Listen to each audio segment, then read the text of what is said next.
We are live. We are live. Welcome to College Football's Peek Around the Corner with your host, Greg Flugar. We cover everything in college football because we love everything in college football. And if you do as well, please subscribe to our channel. Smash the like button.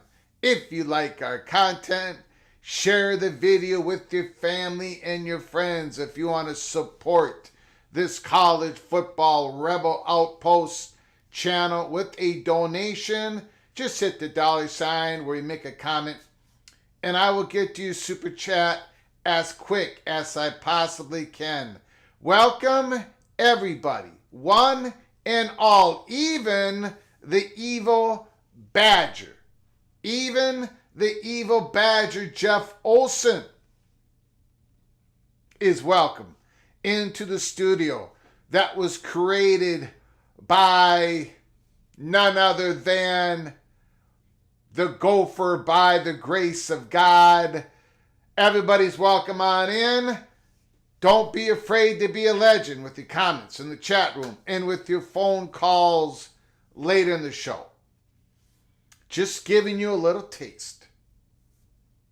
Just giving you a little taste of our gold selections during the year in 2024. No more Greg the Cooler. That's gone. Gone. Eliminated. No more 40% winning percentage against the spread where we all go broke. Gone. Eliminated. No more this year. For 2024, it's Greg the Gold. Sure, funky music, because we're going to have a funky time. We're going to be dancing. We're going to have a winning percentage against the spread of 60%. That's going to take care of you, Juice. That's going to take care of everything. Greg the Gold. Now, am I foolish enough? Thank you for the CFB Plus edit, but I did ask you if I could use it this year. CFB Plus, I did ask you I did ask you if I could use it. And you said yes. This was created, Greg the Gold, by CFB Plus a while ago. But you know, I want to introduce it at the correct time. Now, am I foolish enough?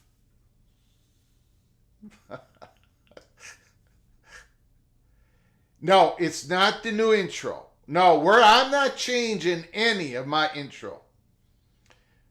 When we do our selections for the week, early in the week, that is going to be the intro. That is going to be the title page.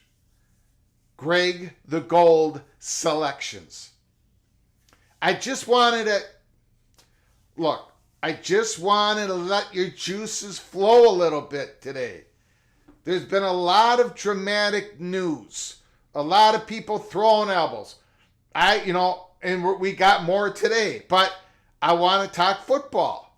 Am I foolish enough to make my gold selections today? My golden locks today? Of course I'm not.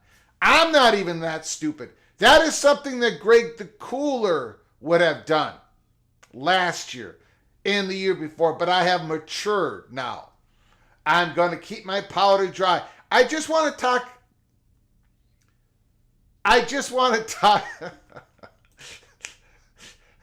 Keep chopping. I want to talk about 4 of the games. You know, just give you my thoughts here. We're Wednesday, July 17th. We're going into August camp here pretty soon. The pads are going to be popping. The helmets are going to be a-cracking. There's going to be injuries. There's going to be all sorts of reports. We're going to keep an eye on everything here at Peek Around the Corner as we peek into week 0 and week 1 of the college football season. It's not too early. It isn't. We spent 4 Monday live shows breaking down all of the teams. We spent a lot of time breaking it, and I had people saying, Greg, it's too early for that. No, it's not. Georgia Tech and Florida State play August 24th. That's right around the corner here at Peek Around the Corner. You got to get ready. You got to get prepared. Games are won and lost in the locker room. This is our locker room. We're going to get these games right. Now, last year, we ended the season with the same exact record. I had the advantage for most of the season against the PATC community, and we ended up with the same record. We were both well below 500. We were well below the winning percentage of 500. We were in the 40 percentile. So I got to do better, and I'm going to. You, as a community, have to do better with your votes, and I think you will. So we're going to go through, we're just going to talk about some games here, week 0, week 1. Earlier today, if you missed it, we released episode 406 of our YouTube channel. Episodes that everybody can watch tomorrow. Now, that episode talked about Ross Dellinger's article that was released this morning about Greg Sankey holding back on private equity and could there be a super league, and we're going to have those discussions going forward all the time here in the next months and years ahead. We're just going to touch on that a little bit. Then we're going to go to a Ken Carman interview with the Ohio State athletic director.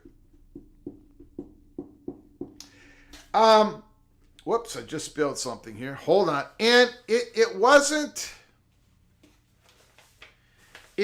full of news, but he did say a couple interesting comments.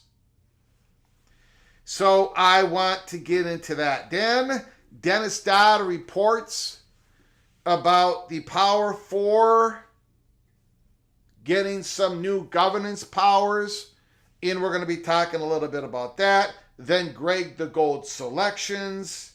So we have got a nice little show today. We're going to try to back off just a little bit from all the drama that has been going on.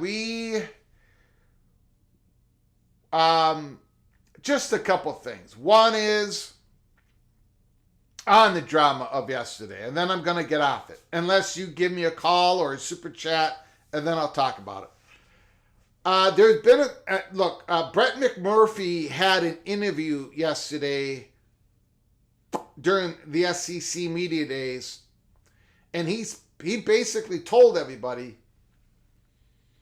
I'm not, in my article, I didn't say anything that was surprising. Like, everybody knows what Brett McMurphy put in that article is true. There is no pushback. There is no pushback from Florida State. Brett McMurphy said, yeah, they didn't like it that I put out the dirty laundry, but there is no pushback. That is the lay of the land, and that's what we've been reporting for over a month here at Peek Around the Corner. Brett McMurphy's article wasn't some sort of negotiation ploy. Why would Brett McMurphy's article help with negotiations? Number one, if the SEC and ESPN were interested in Florida State when they become available, they've got a pro rata clause in their new contract. Number one. So there is no negotiation for the terms of how much media money you would get. Number two, the Big Ten. I think everybody now understands where the Big Ten sits on this. If Florida State and Clemson could get in the Big Ten, it would come in at Washington and Oregon money. There is no negotiations. Brett McMurphy's article wasn't on negotiations. Brett McMurphy's article also wasn't based upon protecting everybody out there with legalities, right? He wasn't putting something out there to protect the SEC and the Big Ten and the Big 12, for another example. They haven't done the first party talks. There is no protection needed. What Brett McMurphy, there is no conspiracy behind this. There is no coordination behind this. Brett McMurphy released an article, a report, in which every single reporter out there has the same story. As I have said for over a month, it was only a secret to really the most of college football fans. Message boards. It was a secret to me until a door was open and we got told what was going on, and we reported to you June 15th, the last update in the Holy Smokes Theater when it came to the primetime show. The update was Tony Petitti and Greg Sankey have walked out of the theater. So that's that. I mean, there's going to be more reports. There's one more thing I want to say about it.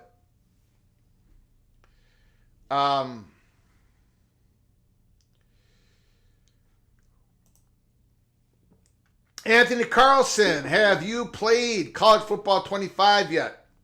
No, I do not have the video game. Maybe someday. Maybe someday. Maybe someday. But no, I'm way too busy. My life, between what I do for work, what I do for here, what I do for my mother, and a whole bunch of other stuff, I don't got time to play video games. I did watch a little bit of a simulated game, the Gophers against North Carolina. And I was not happy with the result. But anyways, I'll just leave it at that. I do appreciate Super Chat. Thank you so much. Helmer Henderson, Big Ten should cultivate Miami for the future. Maybe someday. Thank you, Helmer Henderson, for the Super Chat. I do appreciate it. I want to add one more comment. Then we'll get into our show. And we're going to quickly go through the monologue. We're going to open up the phone lines. We're going to let people talk. This is going to be just a nice, simple Wednesday, middle of the week live show. We're going to have more drama hitting us. So let's just take a breath today. Let's talk about football. One more thing.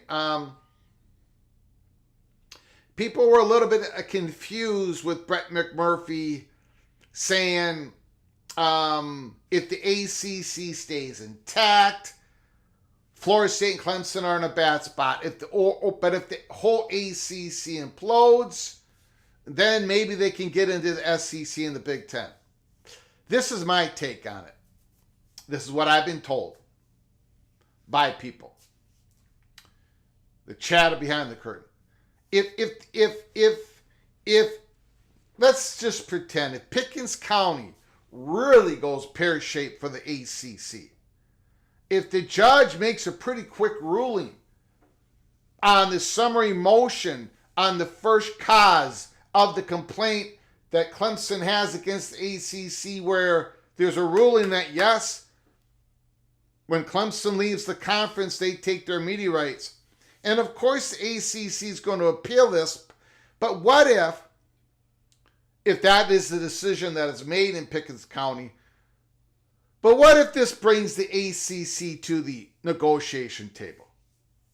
What if the ACC feels like they need to negotiate at a pretty low price for Clemson to get out? Because Clemson ultimately might win this case. In that situation,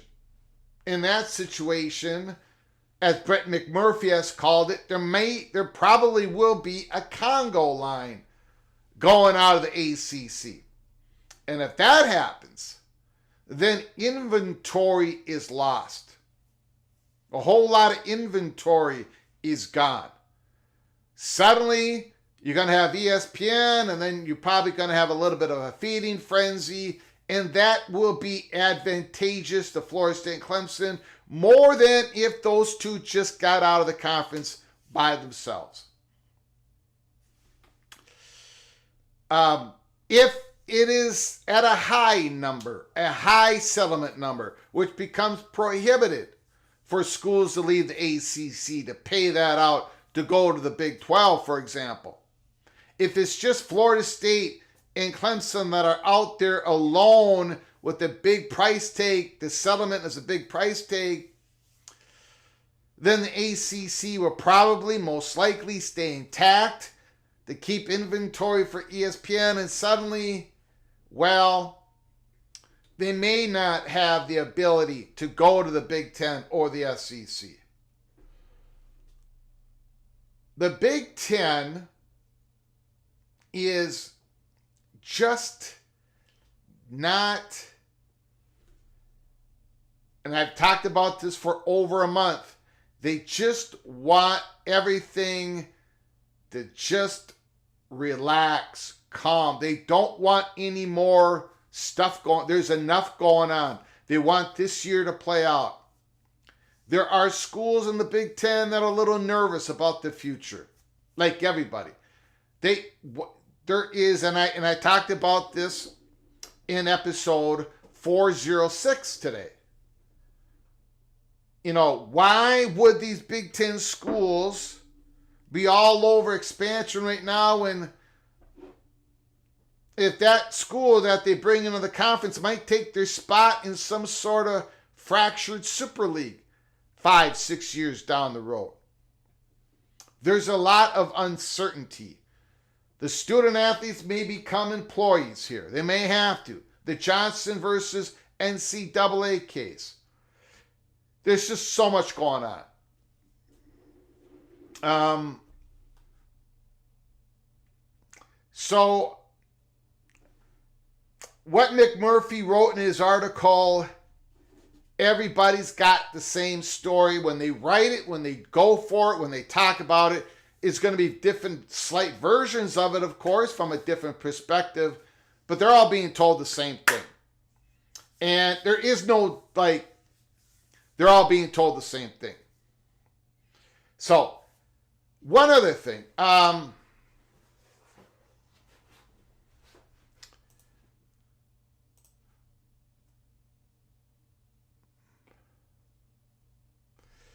Helmer Henderson. I'm going to get one more thing into Brett McMurphy, then we're going to get into our show. What's secret sauce on Miami's situation?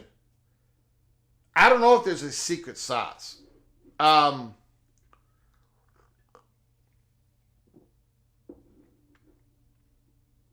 don't know. I'm not sure what you mean by that. I do think there is a lot of fog, thick fog, around Miami.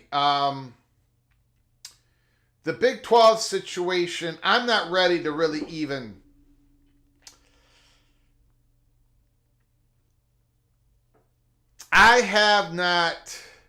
I'm just not ready to go down that road today, to be honest. I have heard, I've got information, but I'm just not ready to give the peek around the corner because there is some other information that I have received that doesn't quite fit. So I'm still poking and prodding on the whole Big 12, the whole Florida State Clemson, the whole Miami, Louisville, North Carolina situation. The only real certain thing I can say is obviously Florida State and Clemson are the top two targets, and then we believe Yormark is targeting Watts, North Carolina State. Everything else is kind of up in the air. And if people are talking about the possibility of Miami going to the Big Ten, well, they would have to pull an inside straight, maybe 3 hands in a row for that to happen. They would have to have Notre Dame pop early. They would have to have everything go right. Everything go right. And I don't know. That is a long shot. Let's put it that way.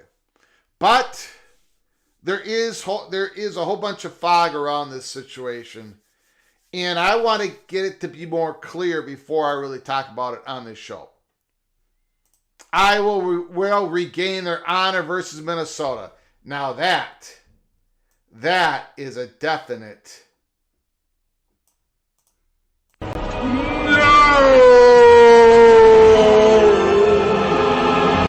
Thank you, Helmer Henderson. I do appreciate your super chats, your generosity. I appreciate it. Is Wisconsin's today's Rich Rodriguez Michigan program? I'm going to say no. I think they're in a better spot than that. I think Fickle is a better coach. Overall, I wish that was the case, but I don't believe so. Thank you, Helmer Henderson, again for your generosity. Thank you so very much. Expedition Greg, the key to the whole thing is ESPN's option for 27. It is. You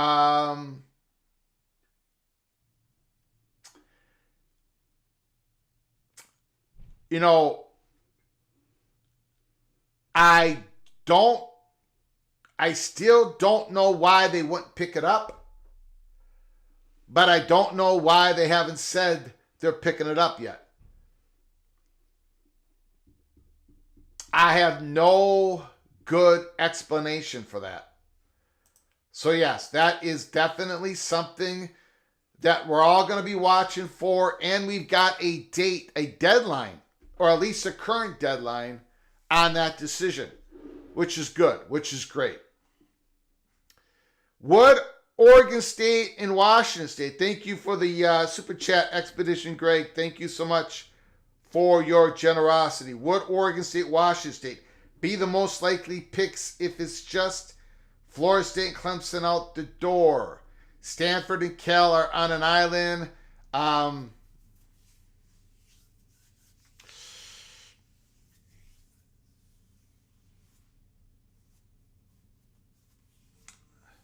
I don't know if they'd be the most likely picks, but they definitely would be in the game, wouldn't they? I think there is zero to little chance, and little chance probably just left the room on the possibility of Oregon State and Washington State going to the Big 12. And I've said that from the beginning. They would be in play, I believe. But I don't think, the problem is I don't think the timing is going to work out for Oregon State and Washington State. They've got to get moving. They've got to build a conference. And, of course, they're going to try to build an exit door to that. We shall see. It's tough to know, John Till. Thank you for the super chat. Thank you for your generosity. Ricky has gifted a membership to the community. Holy smokes.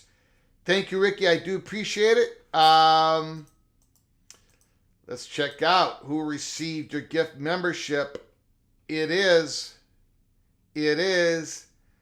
and I don't have it. I do not have it. Whoever was gifted a membership, Christopher Shannon.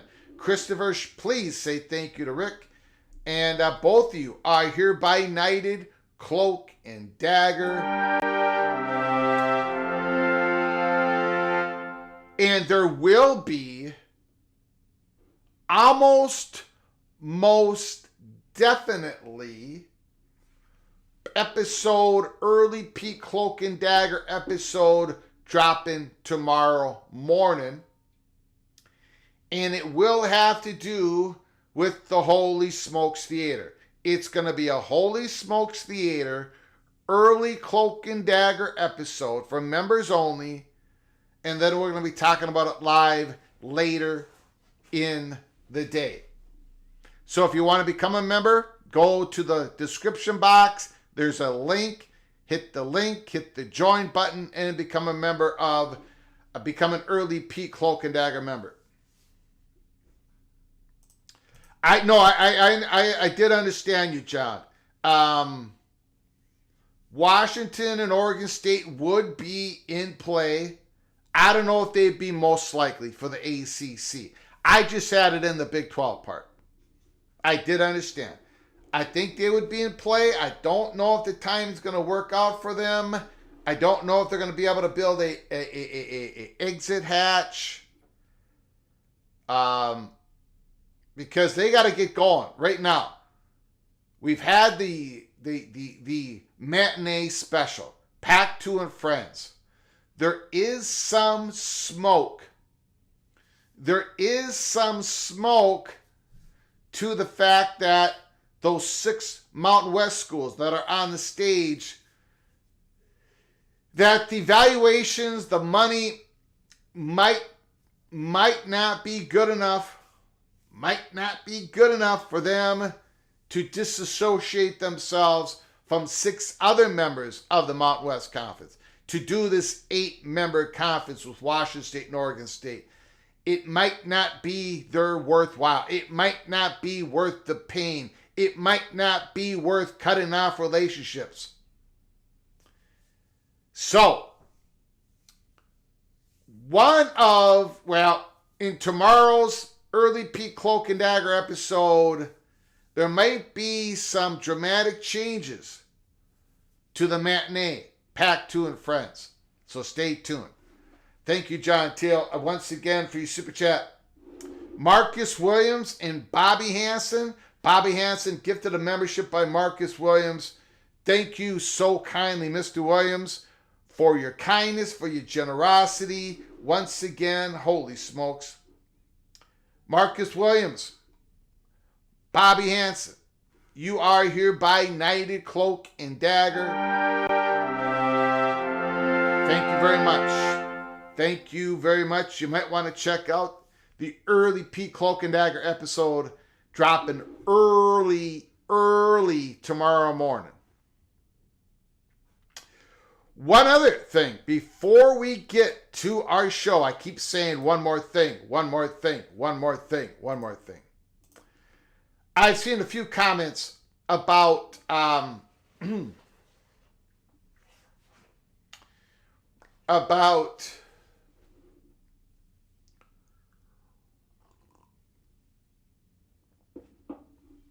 Tracy FSU, Attorney General Moody, ACC secret media docs being released to the public. Is that something that the Attorney General just said to the public?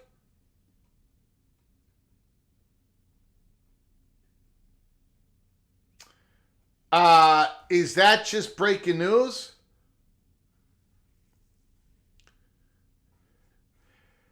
Gary Gold knows we will be fine. I understand that.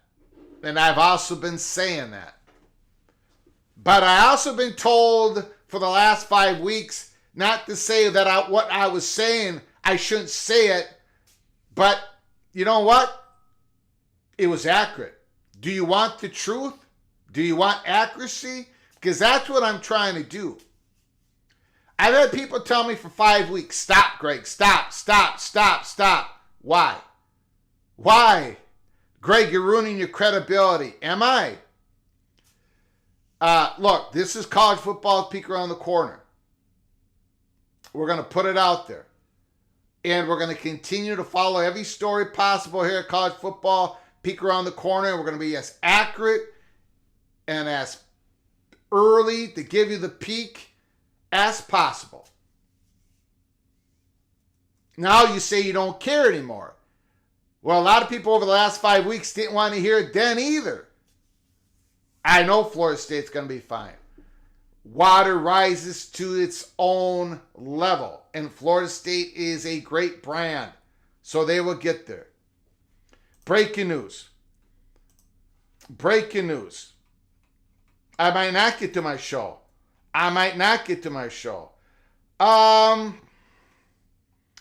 Can somebody send me a link?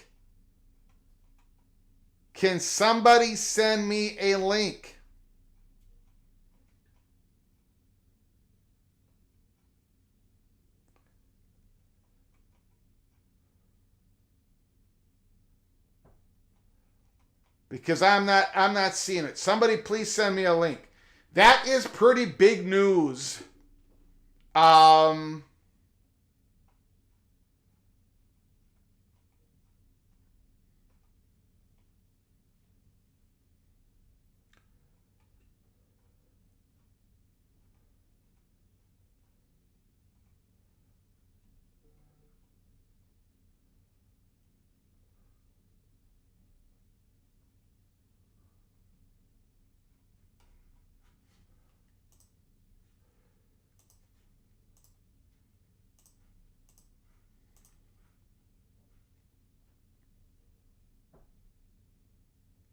I don't know. I don't have. Oh.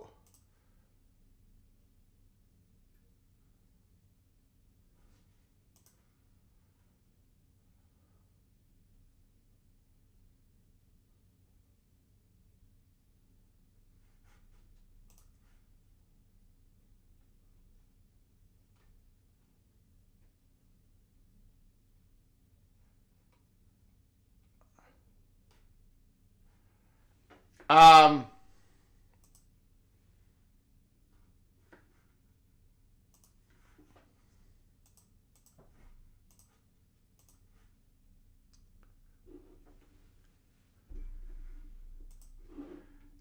Attorney General Ashley Moody, following action by my office, the ACC will produce secretive media contracts that are at the heart of the legal battle between the conference and Florida State. This agreement is a win for the state of Florida, Florida State, and transparency. The ACC will produce the secretive media contracts.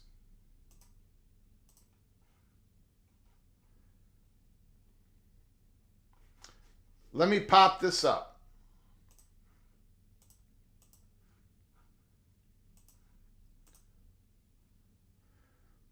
Floridians will finally get to see what the Atlantic Coast Conference is hiding in its effort to keep Florida State University from leaving the conference. Attorney General Ashley Moody just secured an agreement from the ACC's attorneys to provide secretive media rights contracts at the center of the legal battle. The ACC capitulation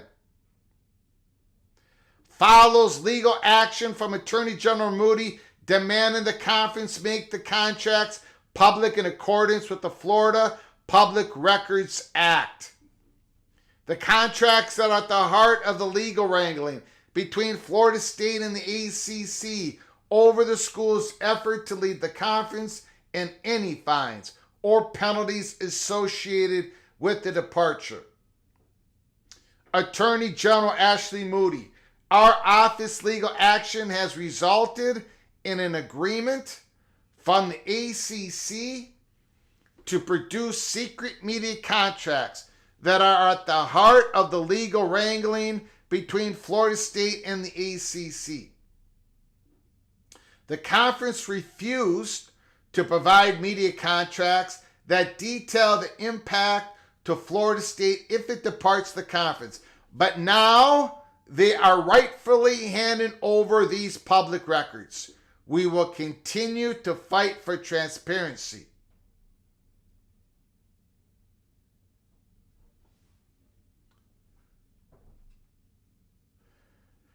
Attorney General Moody recently took legal action against the ACC for wrongfully withholding public records from review.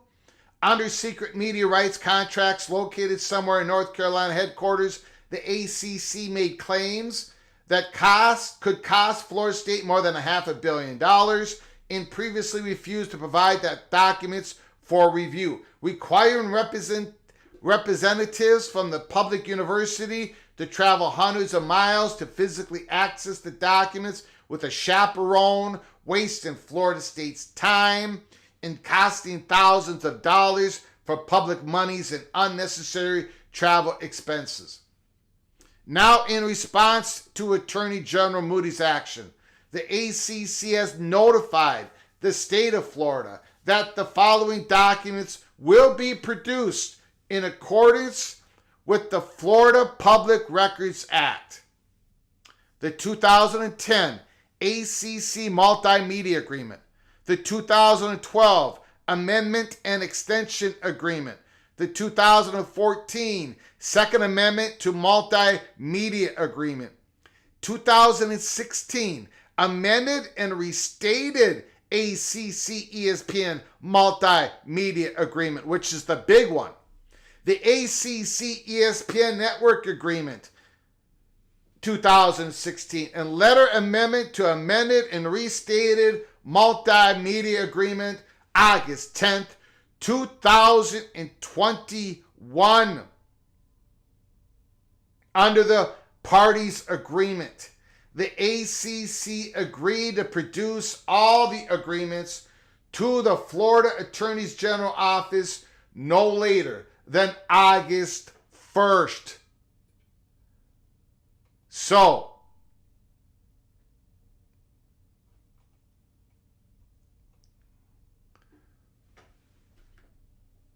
Floridians will finally get to see what the Atlantic Coast Conference is hiding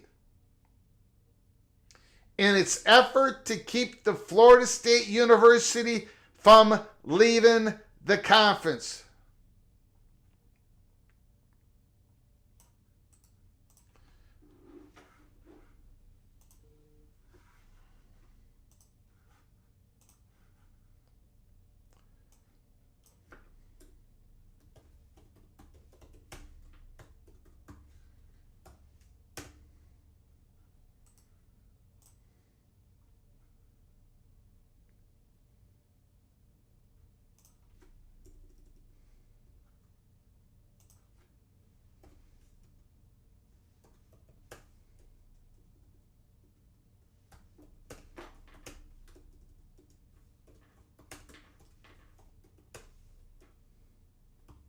I'm changing the title of this show.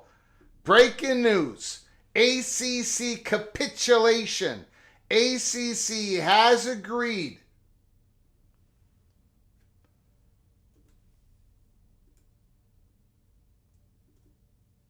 no.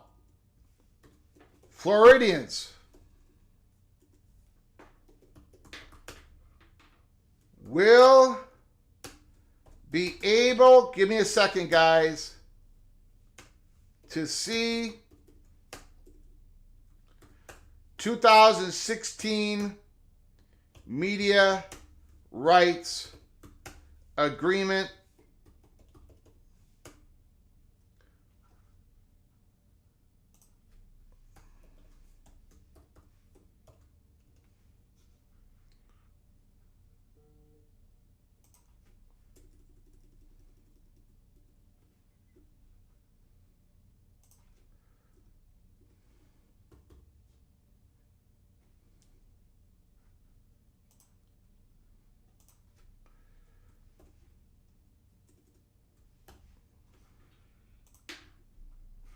I apologize. This is pretty big news. Now, this is interesting. This is very interesting. Hold on.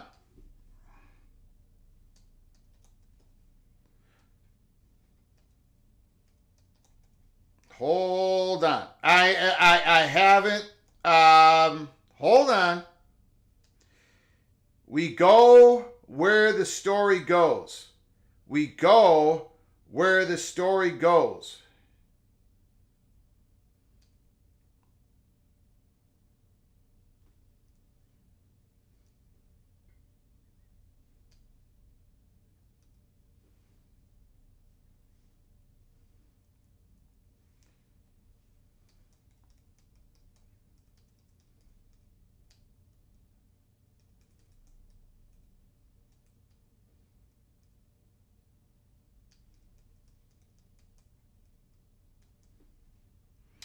I want to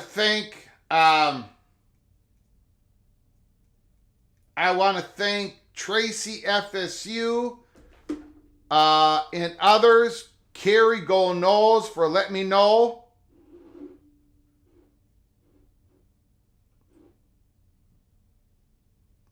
Well, according to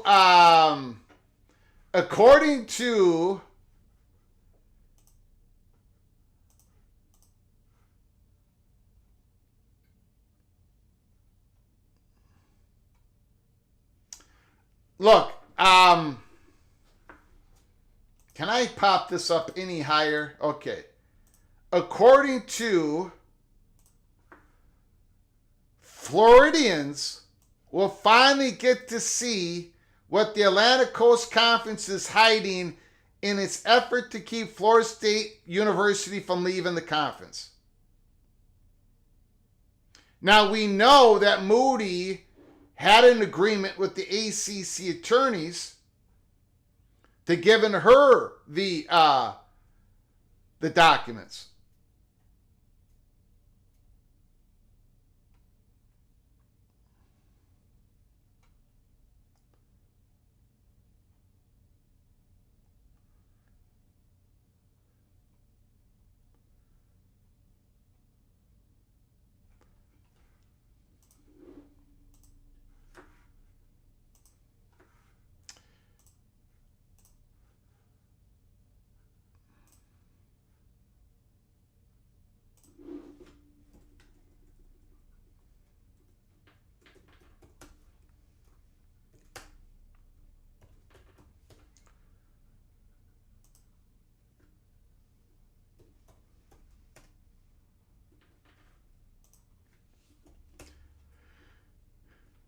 Floridans will see the 2016 ACC ESPN media rights per Florida Attorney General Moody.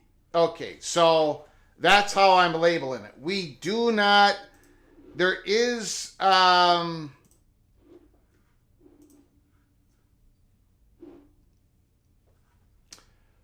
would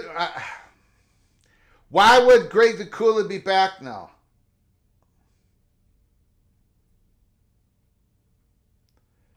Yeah, it looks like Moody is still trying to get it public.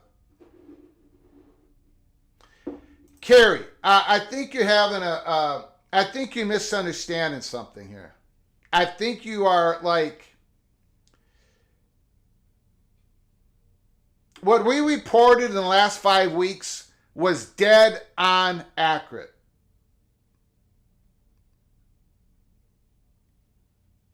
I don't, like, we were one of the, one of two, we were dead on accurate. What we reported isn't gone away.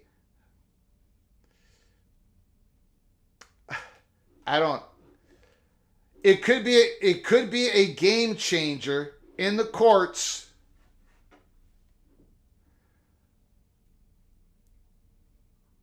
It isn't quite, it doesn't quite say, I mean, it does. The Attorney General is saying Floridians will finally get to see what the Atlantic Coast Conference is hiding. So,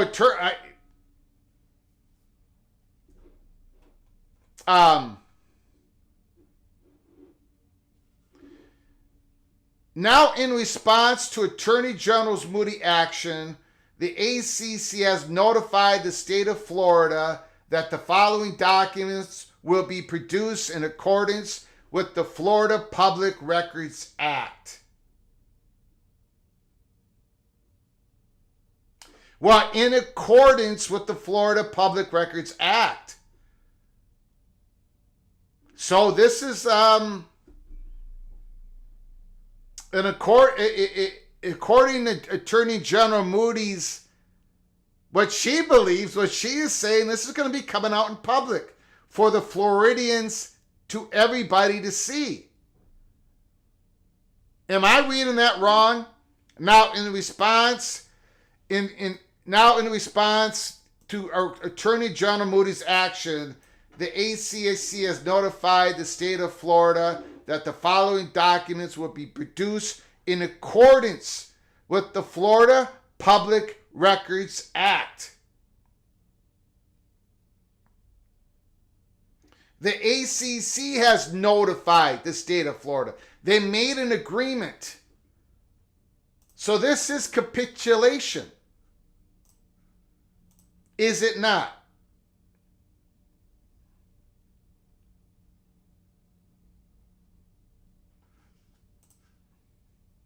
I don't know.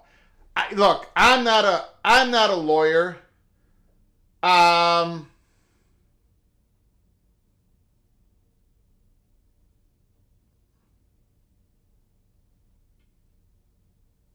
not a lawyer.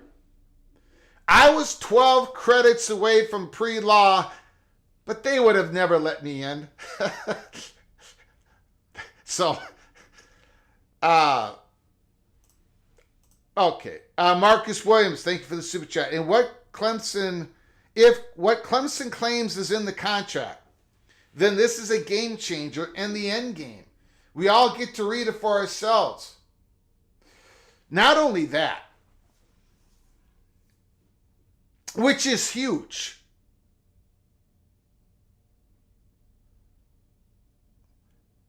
but the ACC capitulated.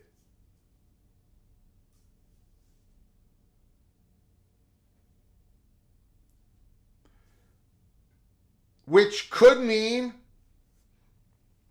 even a bigger story. We're speculating. Ladies and gentlemen, we're speculating. We are speculating. That is correct, Marcus Williams. Thanks again for the super chat. You know, if the language is plain to see by everybody that, you know, the contract, you're only bound to the grant of rights as a current member, as a member institution of the conference. If it's real plain language, but why is the ACC capitulating?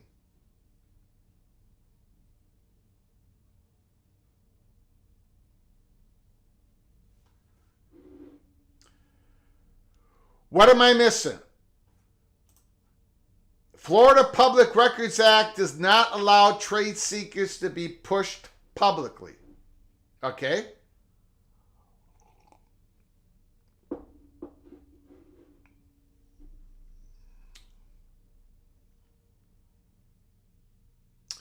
So, let me put it this way. Maybe the ACC believes they have a winning hand. Okay. So, what if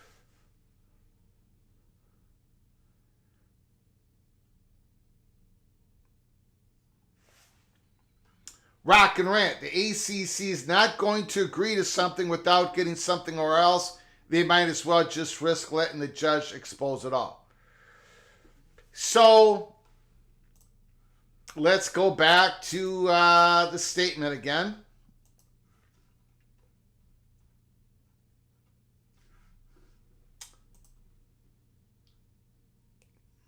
If this is just a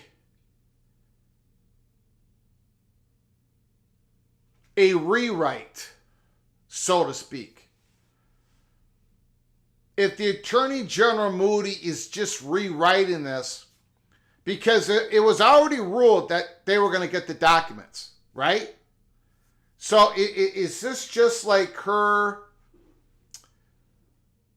I mean, my goodness, she says Floridians will finally get to see what the Atlantic Coast Conference is hiding. Is she talking about like her office?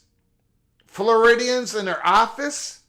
Because when you say Floridians will finally get to see, that means it's coming out in public. Is Attorney General Ashley Moody just playing semantics?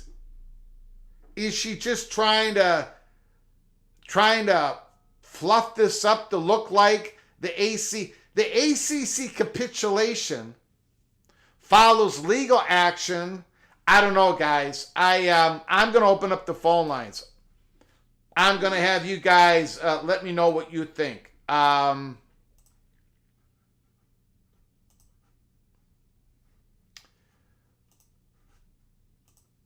Phone lines are open. 763-260-1333. We had to change the show in midstream. We don't know how big a story this is. I will get to the Ken Carman show and the Greg the Gold looking at a few games, but let's get through this.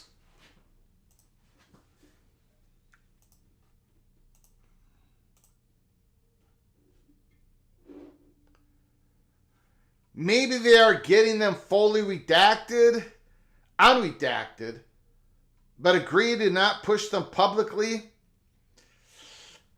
Possibly. It says make the contracts public, Greg. Now, where exactly is that statement?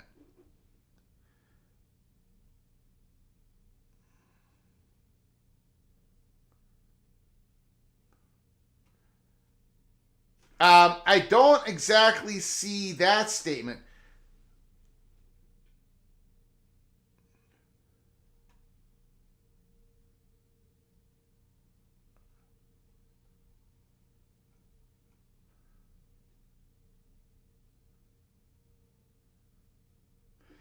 It says, but now they are rightfully handing over these public records. We will continue to fight for transparency. I don't know, guys. I don't know. in some ways it sounds like just a rewrite. Call from Rock and rant. Rock and Rand, help me out. What the heck's going on here? Well, I don't know that anything you're saying is wrong or your interpretation is correct. I'm just not. I'm just saying we can't go there yet because these are lawyers, and every word or the omission of a word could have a meaning. Yeah. So what I'm saying is, yes, I'm sure they got the records, right? This is like a separate case from technically Florida State getting what they're supposed to get, right? Yeah. The same Yeah. state. So they getting them now, even though they probably could have seen them via Florida State. So that's one thing. So I'm not saying that something didn't happen, and it could be the ACC completely capitulated. I'd be shocked if the ACC completely capitulated because they'd be throwing down their partners in the middle of it, right? And they could have just rolled the dice on Monday. And the worst case scenario would be a total capitulation. So why would you totally capitulate today when you could just be stuck capitulating sometime after Monday via a judge that you could at least appeal? Right? Yeah. So that's, and at the worst, let's say the judge ruled against them on the Monday hearing, they would have time, maybe past August 1st. So that's the first point. The second point is, yes, to me, this isn't one of those, we need to understand what exactly was signed, which may be full capitulation, which would be shocking but amazing, right? I want this to be out there, obviously, selfishly. But it could be more of, hey, like, you guys will agree that these are trade secrets for us and they shouldn't go public then because the Public Records Act allows for covering those up, so to speak, and not putting them in everybody's hands via just going to a website. And we will give them to you fully redacted without us having to go to court. You'll get all the view you want, and that's kind of where it is. And that's why I want to know whether Floridians mean, hey, Carrie Go No, Rock and Rant, anybody, go into the state website. These are going to be there. Like you could look up any past court case, which would be fantastic and the fodder for hours on a show. Or does Floridians mean via your elected representatives? Like we're technically all in Congress, right? We all have somebody who represents us in Congress. And so to me, the absence of a word like all, or specifically, hey, once we get these, you'll be able to go to florida.gov or whatever the website is and look them up for yourself, is telling. Now, it may mean nothing, and everything you just said and changing the title of this show could be 100% valid. Well, I said I got per AG Moody, so I'm okay. Right, and AG Moody is like, he's a political animal. Yeah. Right? Yeah. And, she might not be Ron DeSantis' sister, but they're from the same DNA. Yeah. So my only caution to everyone is not that, hey, this isn't big news, that it couldn't be awesome for Florida State, for anyone who wants this all to get exposed. I'm saying that the words you've read leave me with a lot of unanswered questions of what was not said. Yeah. And that specifically, even though for the most part, the Public Records Act means that all the documents that come in need to be available to any citizen of Florida by the nature of the Sunshine Laws, there are provisions for things that are deemed to be trade secrets that would prevent that from happening. And that's the only caution. I'm not guaranteeing that what I'm saying is right on the, it's a glass half empty versus half full or completely full. Everybody rush because the ACC is crying. But if you just think about it logically, Monday is the court case that was supposed to be the next phase of ACC versus Moody. Yeah. ACC is not going to capitulate and throw in everything when if you're negotiating, you're going to at least get like 4% better, right? Yeah. Than just letting the judge be a complete hometown judge and throw you under the bus and order everything to both be exposed as well as not deemed to be a trade secret. Like, so that's what I kind of think. I'm wondering if that's where the separation might be, is the risk for the ACC of everything being deemed this isn't a trade secret, which they would then have to appeal, versus, okay, we'll give you the inevitable, but we're still going to have some parts of the trade secrets. Does that work for you, Moody? You and your team can do what you need to do. So that's my pure speculation, only reading the same things you did and me getting used to reading lawyers and politicians as like a part of my last 20 years of work. Got it. So Florida Public Records Act basically could mean that everything that has been redacted still could be redacted, right? So, because it could be that those things, or at least the parts that they agreed are considered to be yeah, trade secrets that are the most in yeah, question. And therefore, that would be something that wouldn't get exposed. We may get a document where we see a bunch of things, right, to the degree that they can. We have where a lot of information's there. We're wondering what that one word that's blanked out is and is completely massively important to what we're all reading. We just need a second. I'm just trying to, in a world where everybody's emotions are very, very heightened this well, week. let's keep our head on a swivel. Let's see what other people are saying out there. I just find it kind of, if it is just a, hey, we got the records.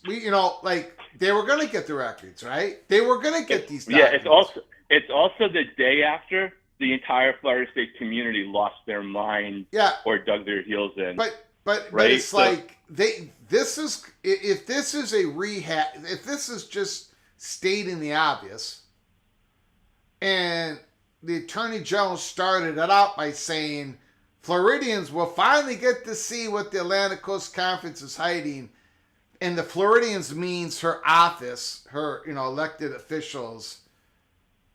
Boy, that is a, I don't know what the word is. That's just a, if that's the case, that's kind of a shady way of starting out this release. But again, it might be actual breaking news. Go ahead. It might be actual breaking news, but also like the timing is pretty amazing how when this is falling, right? And they also only had 2 more days to play this card, right? Because they were going to be in court on Monday, 2 more business days. Again, like it may be a massive breakthrough. I don't know. I'm not sitting there in the ACC offices, or else I would have leaked the document for everybody.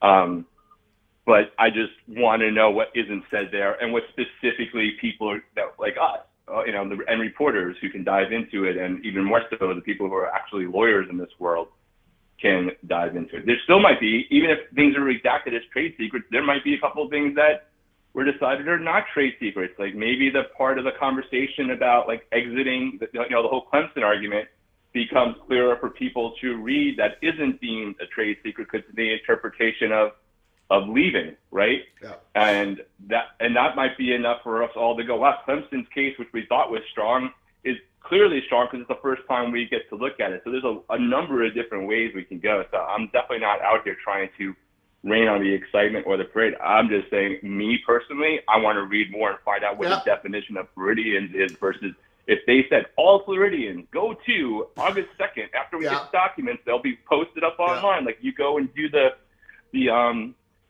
Board of Governors and Board of Trustees meeting notes or the court case documents or all those filings. Like if that's happening with no black faces, then we're going to have an amazing event to watch. Yeah. And, that's what we do here. We go where the story goes, and we don't know exactly what the story is, but we're going to keep poking and prodding. Thank you, Rock and Rant. Call back. If you see something online or if somebody tells you something, give me a call back, okay? Yeah, absolutely will. Appreciate it. Thank you, sir. You're welcome. Bye. You got it. Great call. Thanks for helping me out there. Let me get caught up here. We've got Stormy Cyclone, an early peak cloak and dagger for the 3rd month. Holy smokes. Thank you, Stormy. I do appreciate it.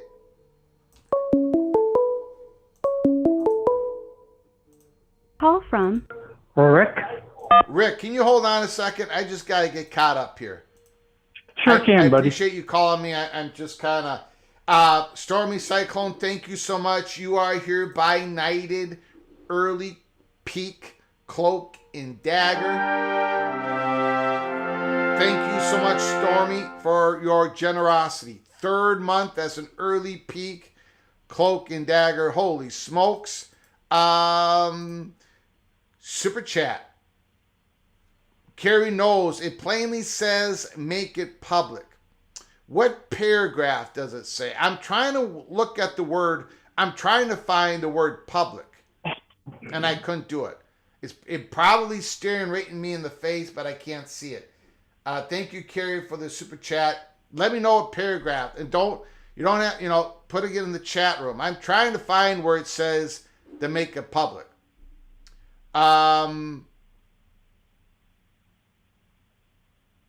Marcus Williams, AGs have criminal powers. If she sees any fraudulent activity, she can file criminal charges. That might be the agreement struck between the two.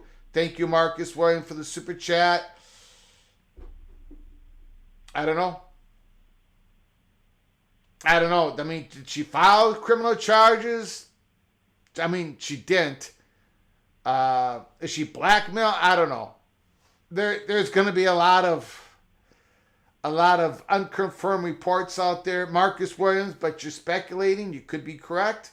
Thank you for the super chat, Marcus Williams. Once again, I appreciate your generosity, sir. Rick, what do you think? What's going on here? The floor is yours. Well, yeah, I'm not sure you're going to like what I have to say. But I'm okay with whatever you say. If it's a big story, if it's not a big story, let it rip. Well, I was just going to say, I tend to agree with Rock and Rant. Okay. And I'll tell you why. Okay.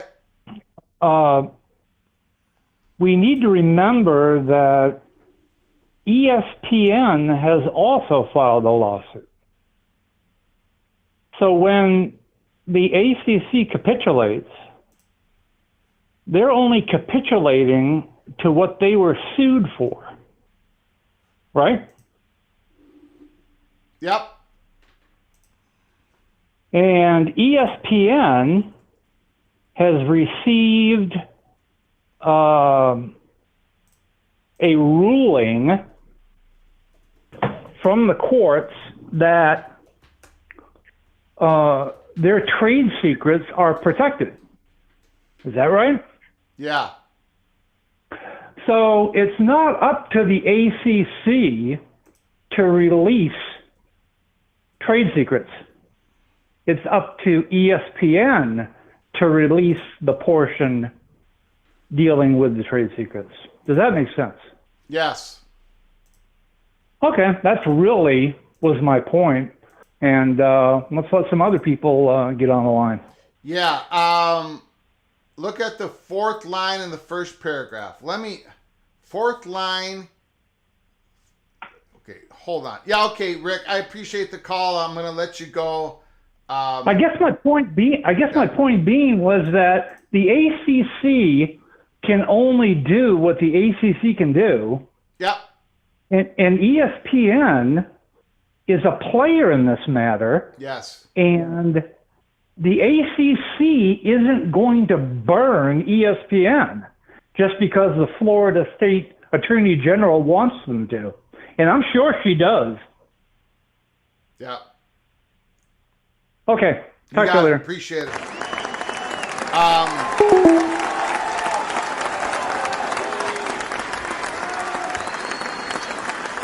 This is what we do. We're trying to figure out live show. We're just trying to figure out what's going on.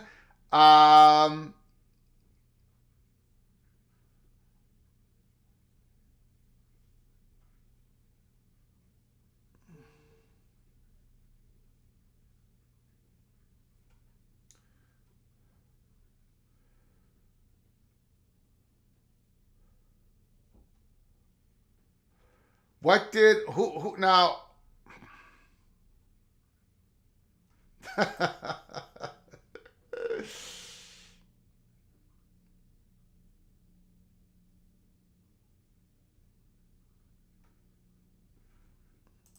Fourth line says she sued to get it released to public.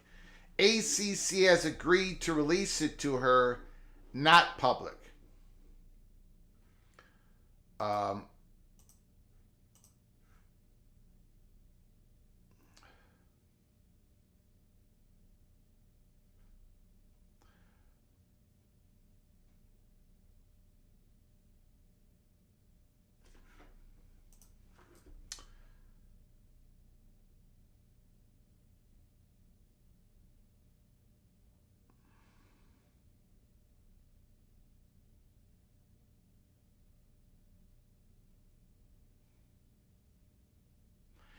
Yeah, I mean, look, it says the ACC capitulation follows legal action from Attorney General Moody demanding the conference make the contracts public in accordance with Florida Public Records Act. But that public doesn't mean it is General Moody demanding the conference make the contracts public. But it doesn't say that is what has happened here, where the public gets to see all of it. You know what I'm saying? The word public there doesn't mean it's all being brought out to the public. I have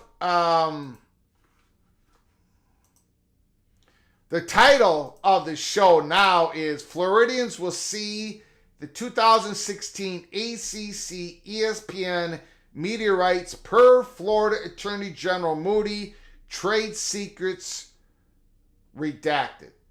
Still redacted.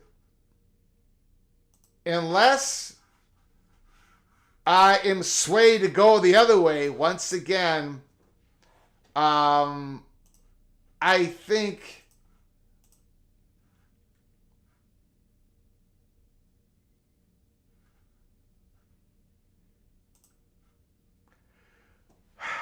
yes, in accordance with the Florida Public Records Act.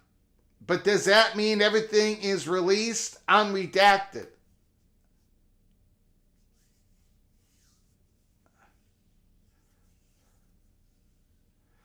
I think it's irrelevant if the public sees it. The decision makers who are not party to the agreement now get to scrutinize it and comb through it. That's a major blow. Yeah. But the lawyers already had it. Remember, the lawyers were given a couple weeks ago. Judge Cooper.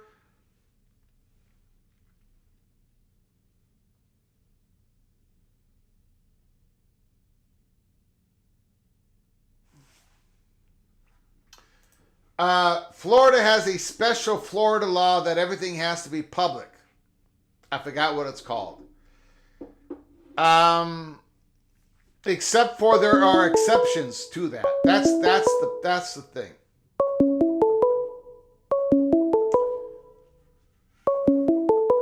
We're working through it, guys. We're working through it. Different opinions. Call from JD. JD, the floor is yours. How you doing, sir? Good. We got a live show. I was going to do Greg the Gold. I was going to talk about some games. I had a whole list of things to talk about. The Ken Cameron show from Ohio State Buccaneers athletic director said some interesting things.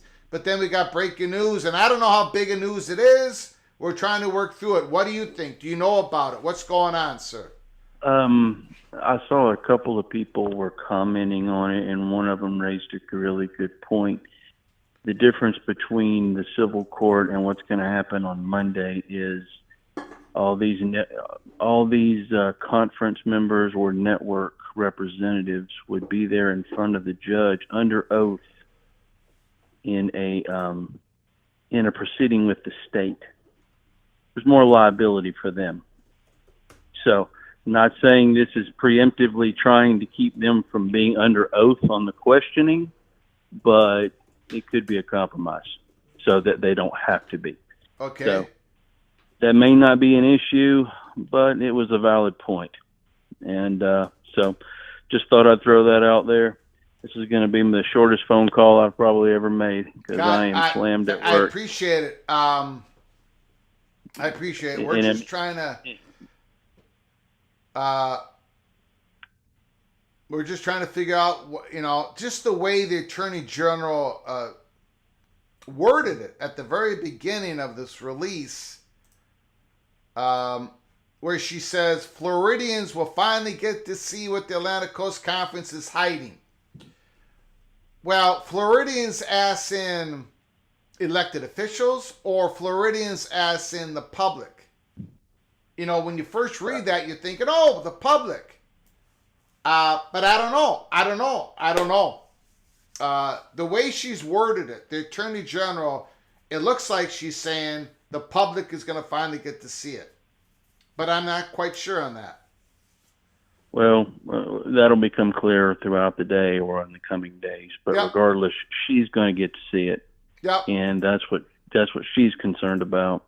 And there's been some pushback and so on, and different things that I see in social media, almost like ridiculing, or I don't see why. Yeah, I mean, they must not have had as strong a stance as they thought if they ended up giving her exactly what she wanted before the hearing even took place. I mean, she is law enforcement in the state of Florida. I mean, she's the top representative for law enforcement. So I'm not saying anything. There's been lots of insinuations about what the ACC has or hasn't done. John Swofford, the networks, everything else. You know, there's a myriad of things that people have said. I don't know that we'll ever know for certain. But if you get asked questions in a hearing on Monday that you really don't want to get asked, this is a good way to avoid some of those potentially. Mm-hmm. And so I may be totally wrong. I saw that, and I had talked to someone, and that's kind of what their first take of it was. And then I tuned in your show, and I was listening to it a little here and there a little bit earlier. It's just been a crazy day at work. But anyway, so I just thought I would chime in. That's all. Got it. Appreciate it, JD. Thanks for the call. Call back if you get more information.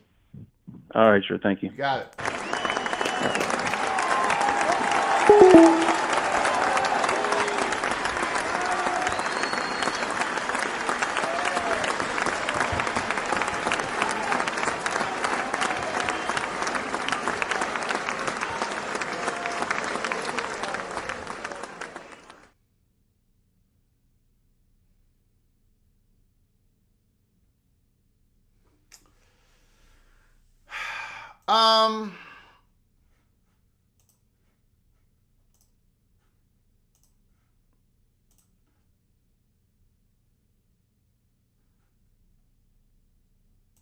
The thing is, I got one point to make on both sides of the equation here. Daniel Gorby said the Attorney General represents Floridians. I think we're reading too much into the title. That's well, not the title. Well, the first line. Here's the thing, though. Floridians already are seeing this. Well, maybe not. The lawyers are. They've already have it. I mean, I don't know, guys. I don't know if she's rehashing an old, or if this is a new, some sort of give and take back and forth. She's making it sound like something just happened. I am more confused than ever.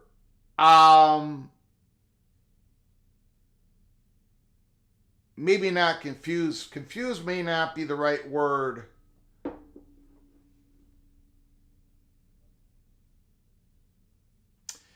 And then you have, I see people on X arguing the fact that the ACC has admitted for the first time that these are public records. Now, this line here, right here, right there, the ACC, now this is Attorney General Moody, the ACC capitulation follows legal action from Attorney General Moody demanding the conference make the contracts public in accordance with Florida Public Records Act.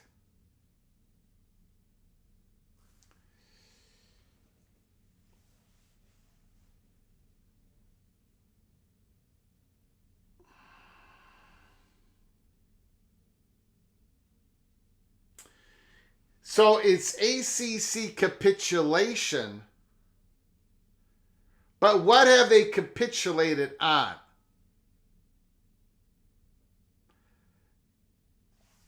The more I read this,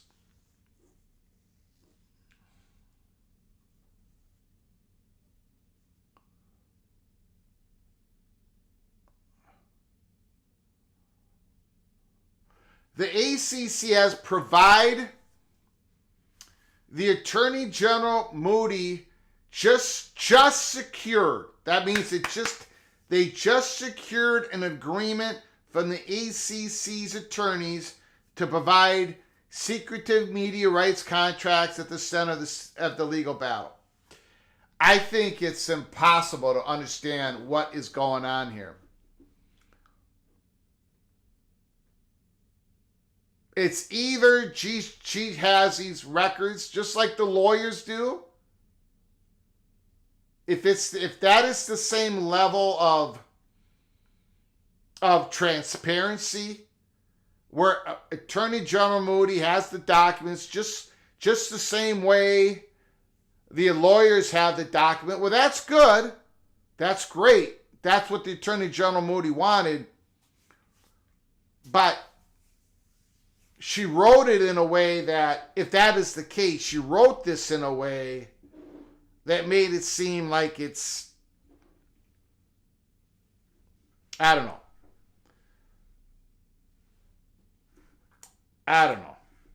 I'm going to take your phone calls.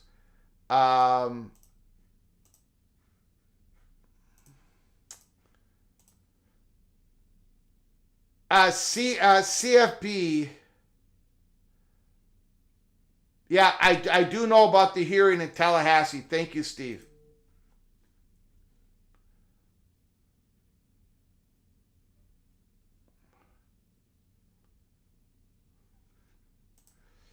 I don't know. Kind of.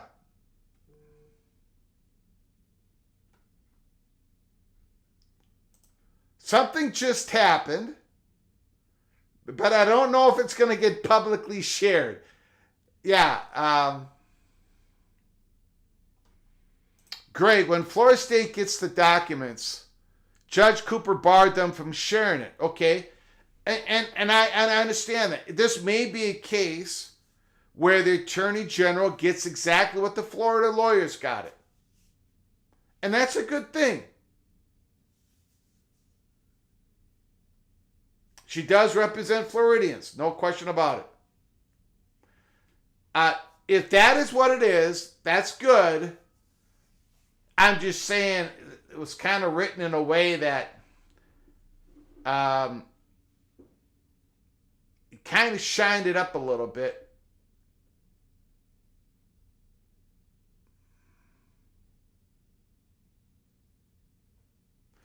Got it.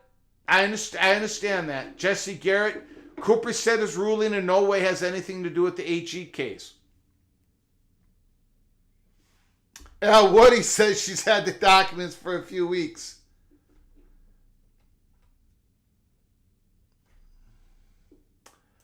I don't know. And look, the same conversation we're having,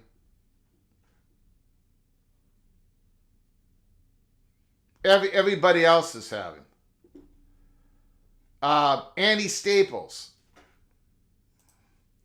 The ACC has agreed to turn over copies of its deals with ESPN by August 1st to Florida's Attorney General's office.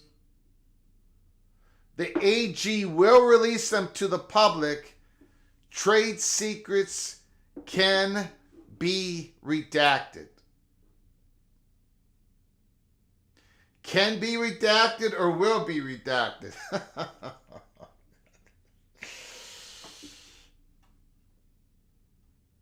I think I'm going to give up. I think I might just give up on this story for now. I mean, it's some movement, right?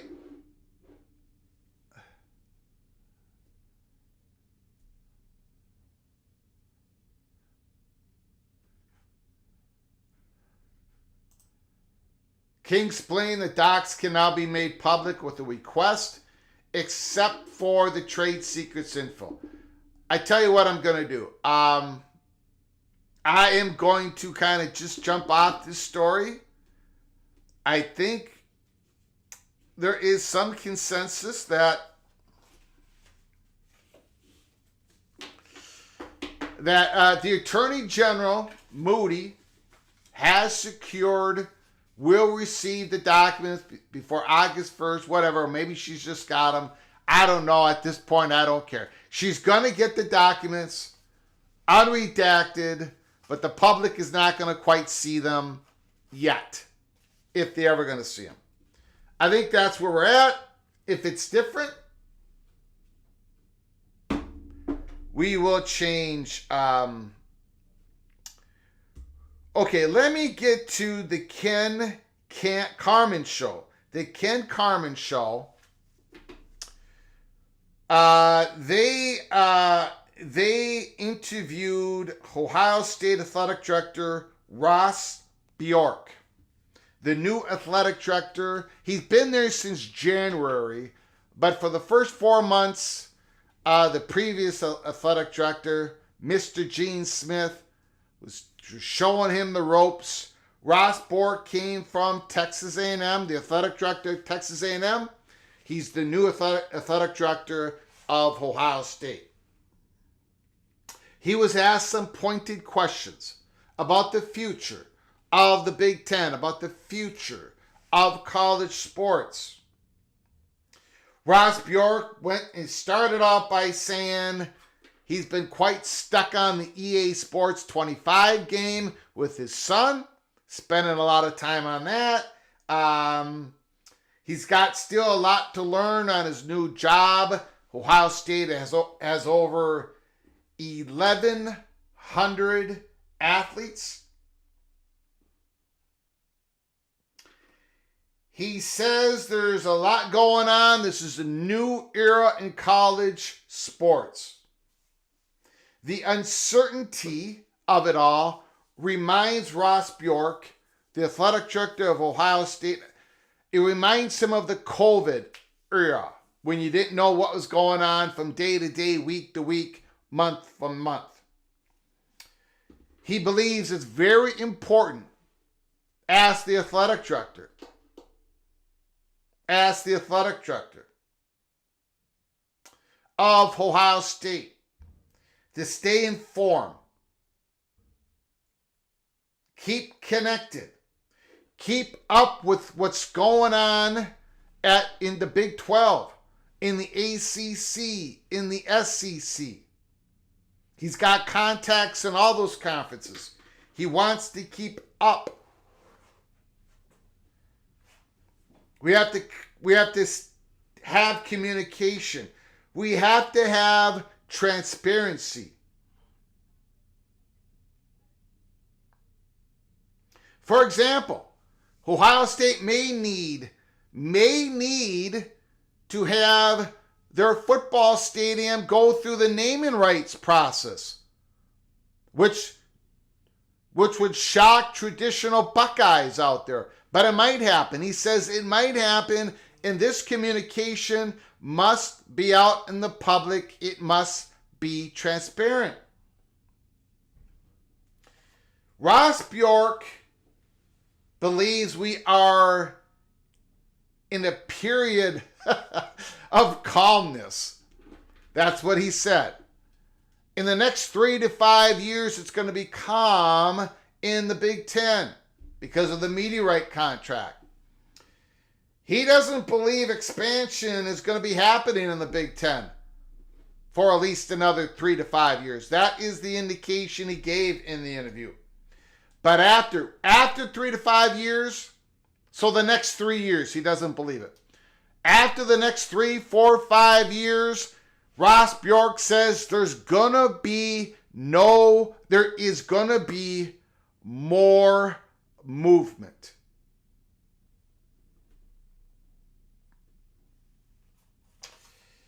More movement. Economic consolidation is going to affect the whole ecosystem once again. This is Ross Bjork, the Ohio State Athletic Director. We will still have the Big Ten. We will still have the SEC. That's what he said. But the bigger brands will have more consolidation, more power. And what Ross Bjork was really getting to, and basically is what Ross Dellinger's article of this morning was about, in which we covered episode 406. I will rock and rant. Let me know what's going on there after I get through this. But he says there's going to be more stratification. Ross Bjork was basically alluding to the bigger brands are going to get more of the money. There is basically, he did not say this in the exact words, but if you listen to the interview, he's basically alluding to unequal revenue sharing in the SEC and the Big Ten. That's where he's going with this. That is where he is going with this. So anyways, I thought that was interesting. What happened? What did Sankey say? Somebody send me a link. I'm trying to do a show here, and we keep getting breaking news, for God's sakes. I'm trying to do a show. I had everything set up. Everything goes pear-shaped.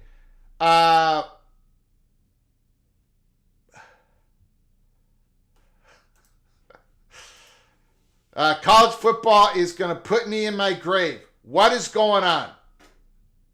Everybody's talking about this statement.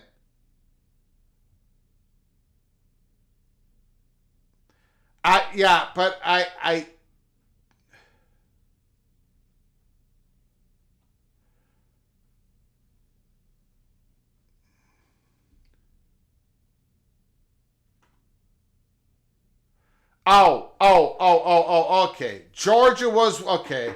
Georgia was one of the best 4 teams in the nation and didn't get in, but you didn't see us jumping up and down and complaining and hanging national championship banners. Okay.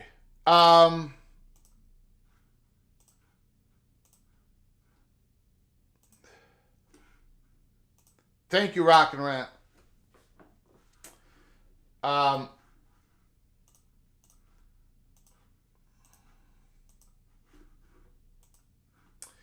Well, here's the thing on that. I'm going to get everybody mad at me here.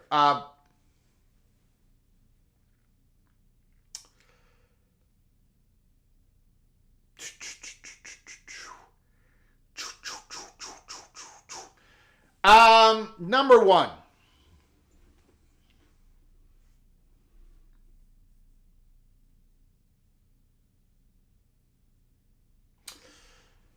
There, and we have said this for a while. Greg Sankey, he's always throwing elbows. He is, and I've said this for 2 years. He says a lot of things that should not be said by a commissioner. Now, you might say this is okay by a commissioner, but he has ripped other commissioners. The guy does not have a filter. He doesn't. Anyway, so it's almost like he gets all cranky and kind of says whatever. Okay, so beyond that, and I've said that about Greg Sankey before, and all the SEC fans in the chat room get mad at me, but Greg Sankey is a crank, to put it mildly. He takes shots at other commissioners continuously. The other thing is, and On the Big 12 Mafia show last night, Rock and Rant was on that with Nathan Brown, Wild Jute, and Moen. Moen had broken some news on that show about Georgia being one of the SEC schools that is not supportive of Florida State getting into the SEC. I can confirm that.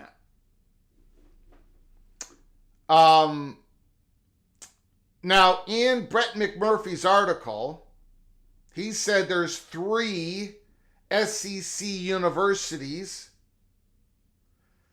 3 presidents at least, that are a no vote for Florida State. And if there's like 5 votes, then Florida State can't get in. And I don't know if South Carolina is a no vote. I don't know if Florida, I don't know anything else about who is a no vote. We have been told here at Peek Around the Corner, and we believe that Moen is absolutely correct, that Georgia is a no vote. And I don't think it has anything to do with because of what Greg Sankey said. The SEC Commissioner Greg Sankey, Georgia was one of the best 4 teams in the nation and didn't get into the playoffs, but you didn't see us jumping up and down and complaining and hanging national championship banners. Not a subtle shot at Florida State. Again, I don't think he should have said this. I think Florida State absolutely got screwed. Georgia does not have the same case. I don't want to go down that road. Florida State was undefeated. Georgia had lost to Alabama. I don't want to go down that road. I believe Florida State should have been in the playoffs. I don't think Alabama's resume was as good as Florida State. And I don't believe, I mean, Greg Sankey, I don't think this comment, whatever. But I'm just guessing, I'm speculating here. This is speculation on my part. Georgia's not a fan of Florida State, period. And that might have been percolating in Greg Sankey's brain. Georgia is a no vote for Florida State and Clemson. And that's a pretty hard no vote to overcome. So I think Greg Sankey's just supporting Georgia and all that. So again, it's SEC Media Days. That's my take on it. I don't think he should have said this, but there's a lot of things that Greg Sankey says that I don't think he should say, to be honest with you.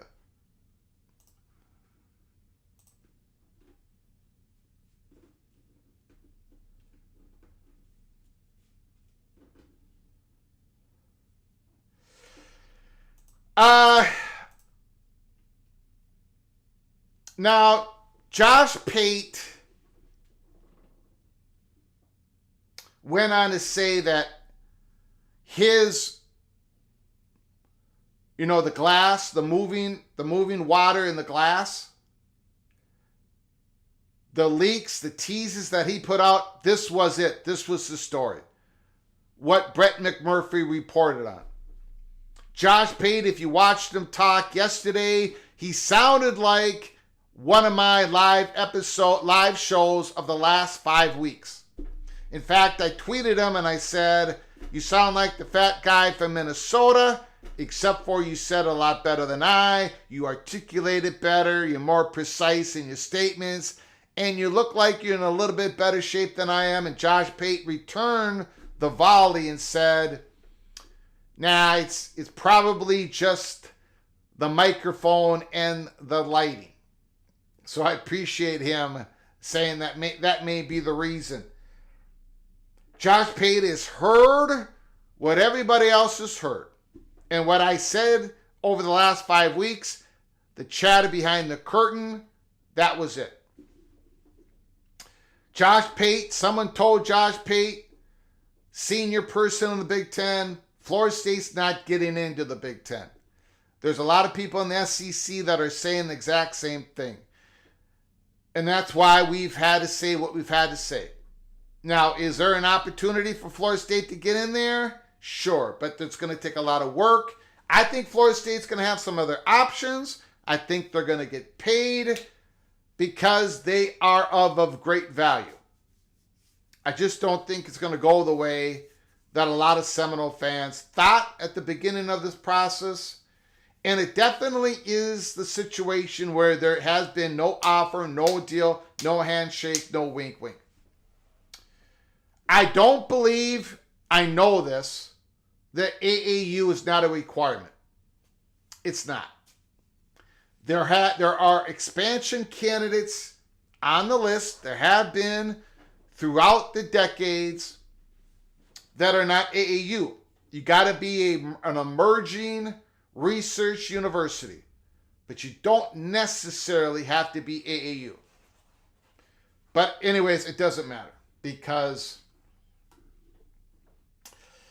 right now the Big Ten is not looking at expansion unless Notre Dame walks through those doors. And if somehow something happens in the ACC and North Carolina appears at the Big Ten door, then the Big Ten will look at it. The Big Ten,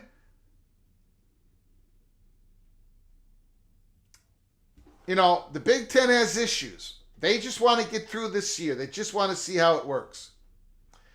Big Ten does not desperately need Florida State or anything else. What the Big Ten wants is to get through this season, to see how it works. The Big Ten wants to know if they're tiebreakers, what kind of mess this is going to be. Nobody knows how this is going to go. The Big Ten may decide that it has to go into pods. The Big Ten may have to, in a year from now, they may have to think they may need to go to 20. They may need to take 2 Southeastern schools, a Florida State or whatever. Or they may have to take another one from the West Coast. They don't know. They don't know what they don't know. The Big Ten is, I said this, deliberate, cautious, hands back. They're not looking at it right now. Been telling this story for 5 weeks. And now that other people are reporting it, this is the reality, ladies and gentlemen. That's the best I can do. In all due respect to the Big Mountain Podcast, that is incorrect. I've never spoken to them. I know they've had genetics on their show, and genetics gave them a bunch of BS. That is absolutely incorrect.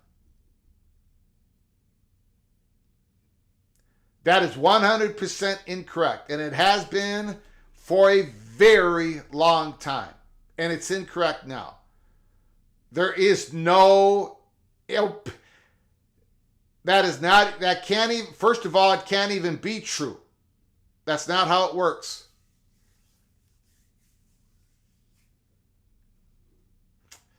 Ed, it doesn't even matter at this point. It doesn't matter. Greg, guys, look, you cannot. Okay, I'm gonna say this one more time. Of course, you can't shut the door. We've talked about it. You cannot shut the door on it.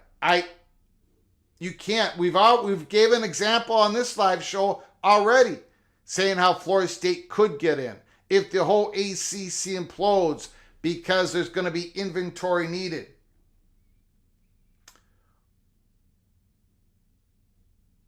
But this denial of reality that is going on, trying to come up with conspiracies, people are misinformed.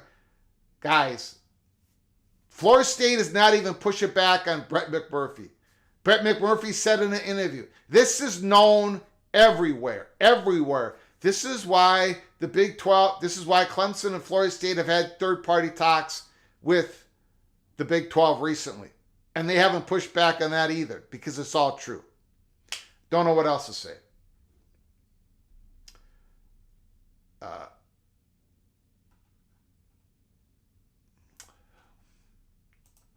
My tree is full of pears this year.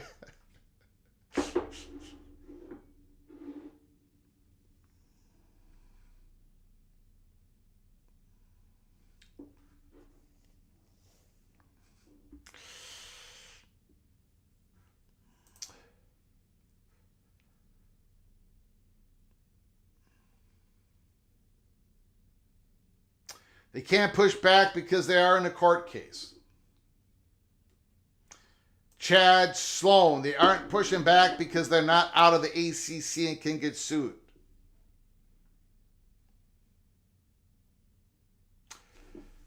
Look,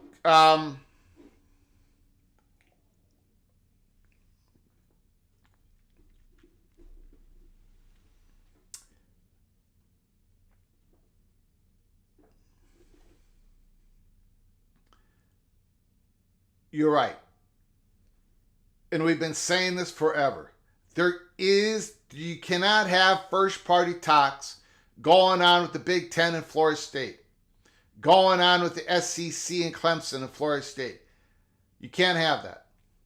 But you can have sources. You can have sources tell you if the Big Ten, if Florida State gets out, would the Big Ten be really interested in adding Florida State? You can do that and violate nothing. Remember Brett McMurphy went on 365 Sports and said Washington and Oregon had been cleared and vetted by the Big Ten. And then it took months for it to happen because Brett McMurphy and myself, I said it over and over and over again, the Big Ten cannot act on Oregon and Washington because of legal ramifications. They did not want to be seen as taking the first four schools out of the Pac-12 and eliminating the Pac-12. Legally, they didn't want that on their hands. So then a whole bunch of people said, Greg, you're wrong. If they wanted Oregon and Washington, they would have taken them. And I was saying, no, you're wrong. They do want Oregon and Washington, but they can't do it legally now.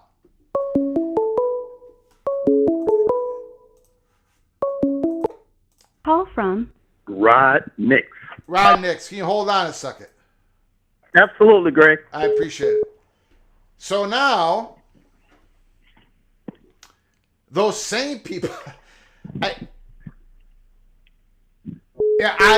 find it, the same people get every story wrong. The truth of the matter is that there could be sources telling McMurphy, Pete Thamel, Greg Pflugar, whoever, they could be saying, yeah, when Florida State gets out, man, the Big Ten really wants them. That does not affect, that is not interference, that's nothing. You can do that, you can say that, but the sources are actually telling you the truth. These reporters, again, we're doing this thing again where, so this is how people got this set up. This is how people got this set up. They've got it set up this way. If Brett McMurphy came out or Pete Thamel came out and said, the SEC, they have interest in Florida State, then people would be saying, see, they got interested in Florida State.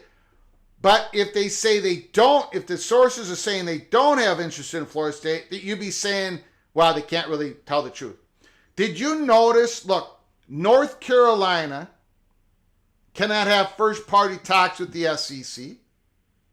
They can't have first-party talks with the SEC. Same with Florida State. But yet these reporters, all of them, and we've been getting told the same thing for months, that North Carolina is the target for the SEC.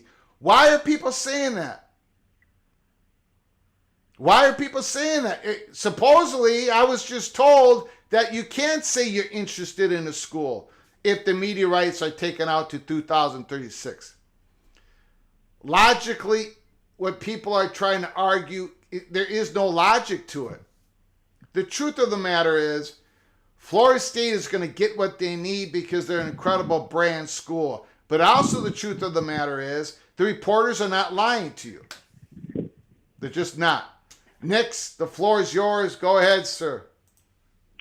Okay, Greg, I'm going to try to be quick because I got a couple of weather warnings I need to issue down here in the Peach State.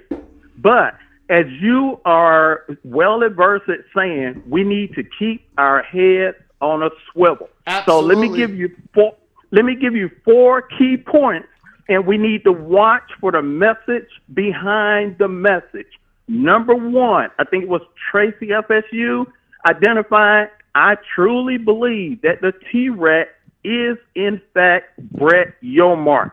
But in the last 36 to 48 hours, the great Ross Dellinger, take a look at the article he released earlier this morning, and specifically the conversation he had with Greg Sankey and how Greg Sankey walked away tentatively from private equity coming into the SEC. Yep. Brett Yormark is finna shake up the world, okay? This Sherman-like march from the Mississippi River to the Atlantic coast, if the ACC implodes, is a game changer. The legal things that Josh Pate was talking about, it's all coming into play because it caught the Big Two off guard. Nobody expected Yormark to be as aggressive as what he's being. Nobody expected this ironclad, supposedly agreement to have as many holes in it potentially as it does. Yep. And nobody expected that ruling in Florida to lead to the release of these media deals. Everything is starting to crumble. The T-Rex is the Big 12. If Yormark has a Sherman-like march across the Southland and takes the number twos, North Carolina State, Georgia Tech, if he just sweeps through and grabs the number twos, and you have what amounts to basically a Southeastern presence, what everybody is missing is that the Big 12's new deal is not in effect yet. And if there's a third partner, as Immaculate has said on many times, there may be an infusion of cash not only from the private equity firms, but from a new unknown partner. I hate to run, my friend. Great show. I'll try to get back as soon as I can, but I just wanted to throw those nuggets out there. You got Ross Dellinger, Brett McMurphy, Matt Baker is going to release something better. The ground is just starting to tremor, but the biggest earthquake is yet to come, and that's why Greg Sankey is unloading today, because he's been caught with his pants down, possibly. Great right, show, man. Greg. Talk to you later, my friend. Appreciate it. Thank you, sir. All right, bye-bye. Yeah. Rod Nix is talking about the Ross Dellinger article.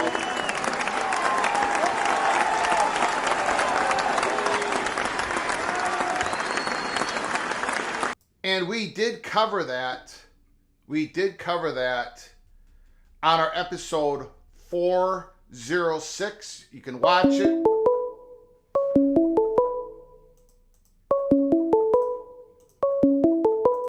Call from James David.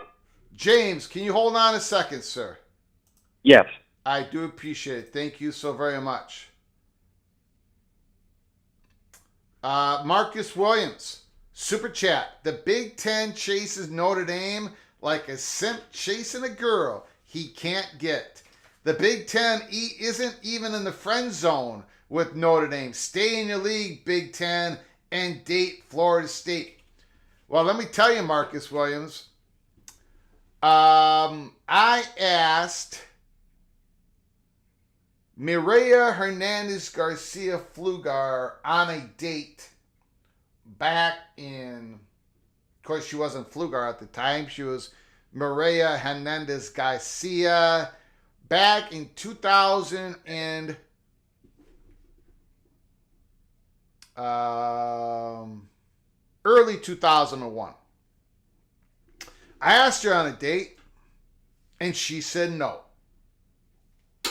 She turned me down, flat out. But then I asked her on a date again because I knew my charm, my good looks, my personality, the fact that I don't put cheese on a hamburger, I knew all that was taking incredible effect over her, and my singing voice and my dancing ability, just like the Big Ten. I finally swooned her. She came and she said, I can no longer say no to you, Greg. And then we went out on a date, and we've been married for almost 22 years. 10 days from now, it'll be 22 years. So, the Big Ten has been turned down by Notre Dame way more than I got turned down by my wife. But, you know what? You gotta go for the one that you love. And the Big Ten loves Notre Dame. Thank you, Marcus Williams. I understand what you're saying. Okay, I'm sorry. Who called again? James. James, I apologize, sir. The floor is yours. Okay, you can call me crazy if you want, but I have an idea that most people, I don't know if they thought about it. Florida State. I think one of the big two have to take them, because if they don't, I think it kicks off the Super League. Because the private equity guys come in, take the 8 teams that are in the ACC, and make a play for the 5 out of the Big 12, the top 5 out of the Big 12. And the reason they do that is they're talking about paying $200 million. They can get 200 plus. Yep. They go ahead and pay them that, and now you have, say, UCF making 3 times what an Alabama, a Georgia, an LSU makes. And LSU, and can those teams stay with the SEC contract at that point? Once they leave, they would have to leave to go to that to make that money. Once they leave and go there, now you have the Big Ten sitting there all alone with no one else to play, because you don't let them play your teams because you're trying to force them out. Yeah. And now their top 12 teams have to leave and come over there, and you have 40 teams. Yep.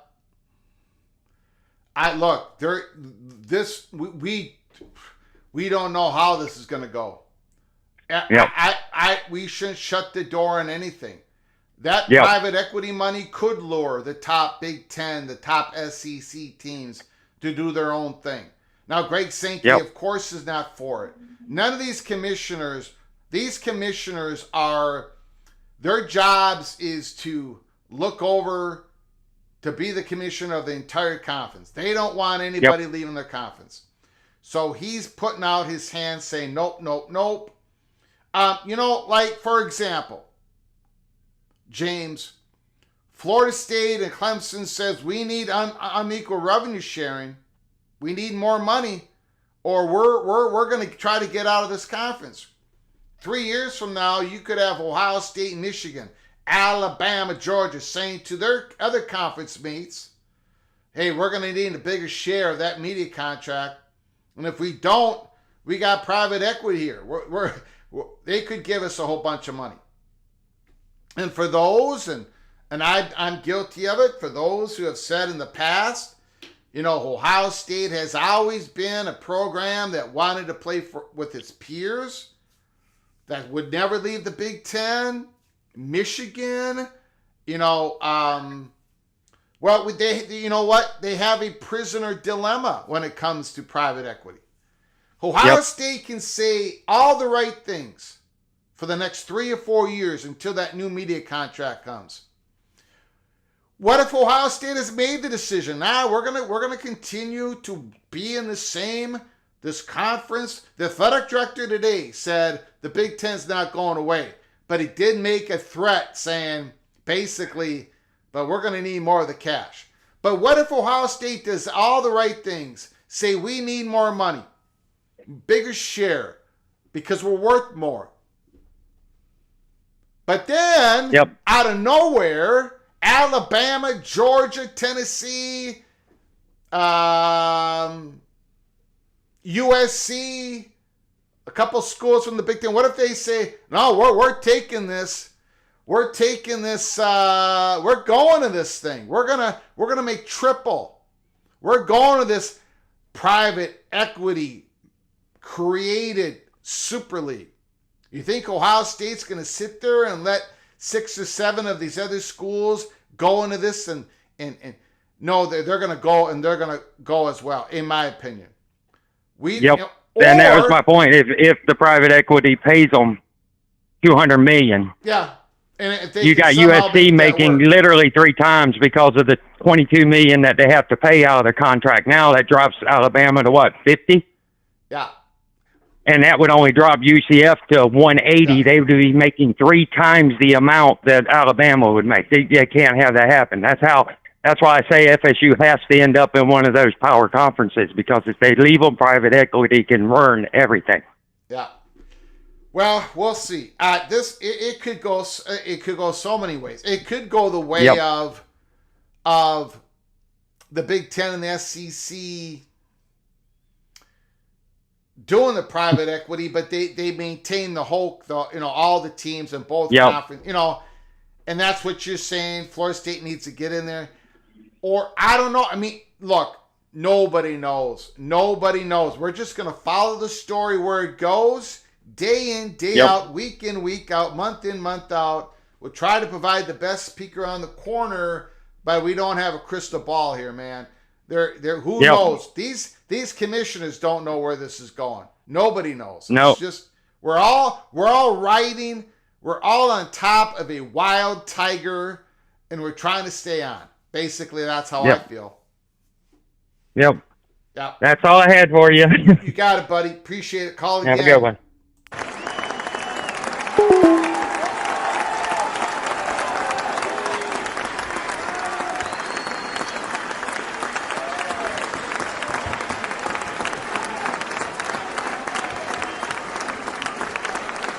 My marriage advice, run. Oh, you guys kill me. Call from Rick. Rick is on the line. The floor is yours. Hey, sorry, I forgot to ask before. I got distracted there by the Florida Attorney General. Yeah. With regard to Big Ten unequal revenue sharing, what's your understanding of how that's going to go down? The unequal part. Yeah. I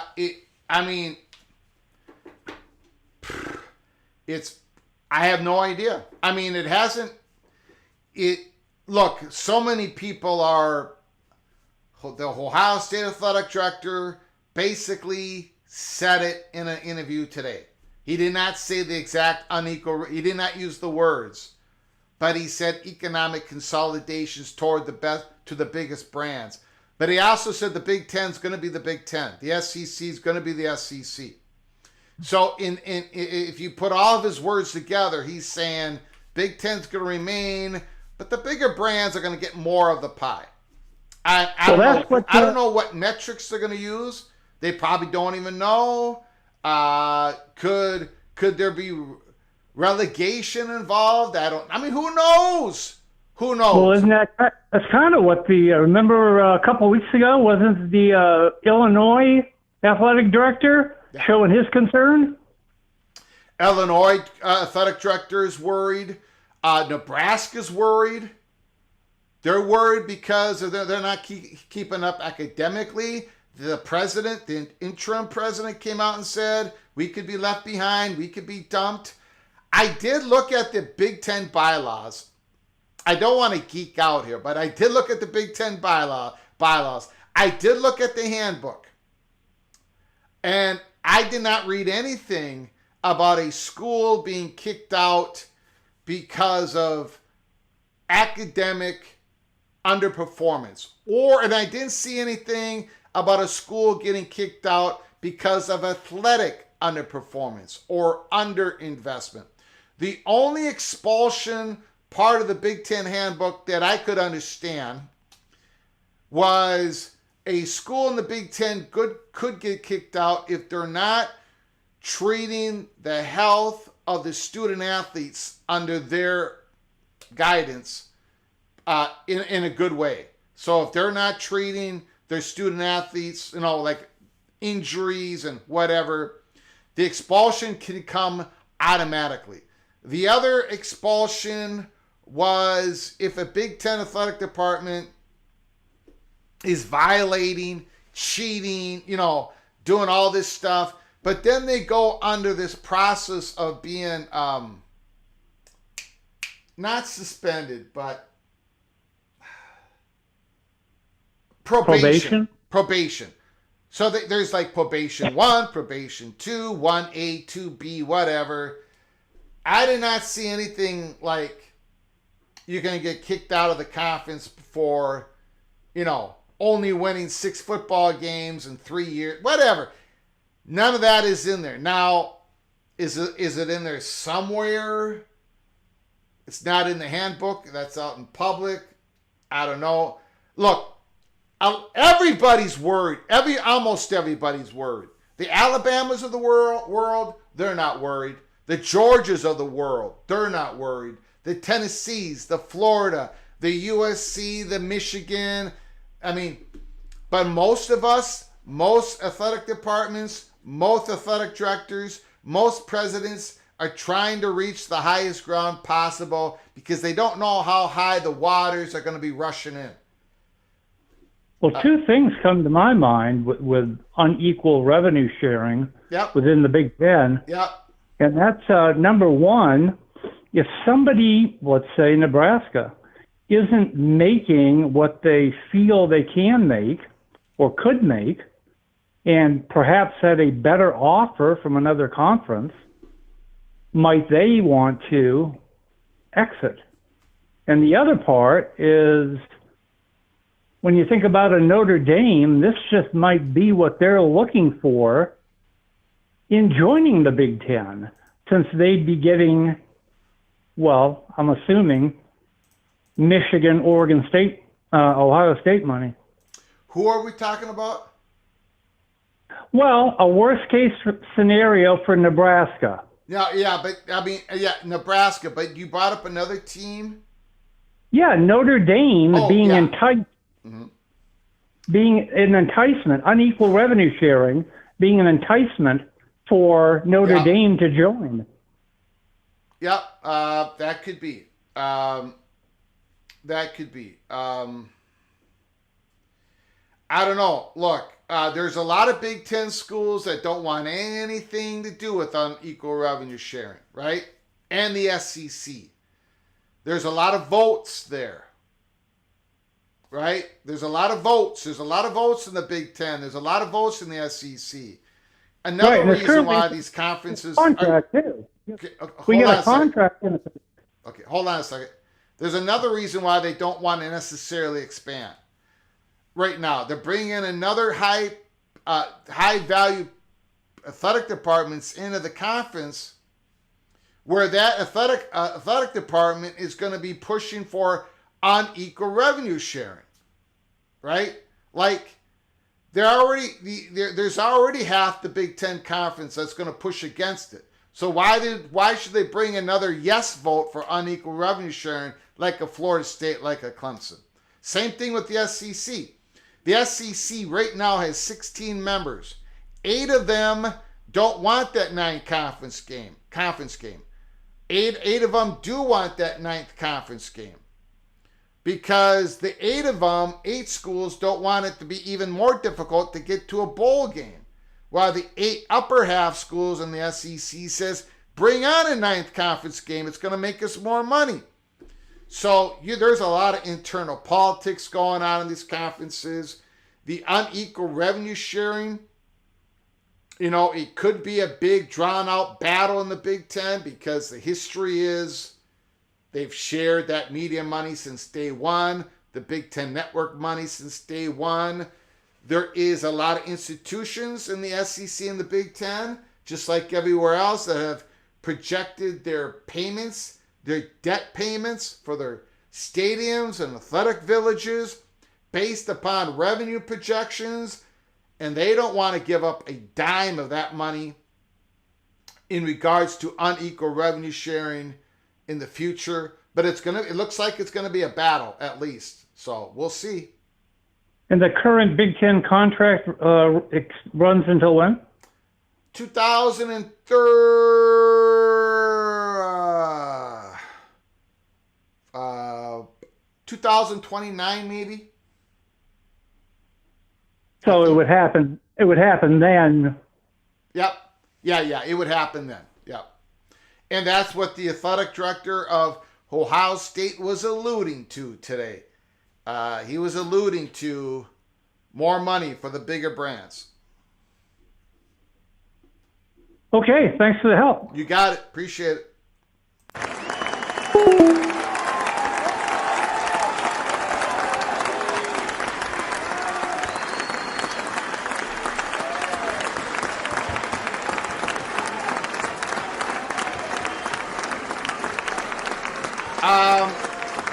I did not see the article. What did Matt Baker say?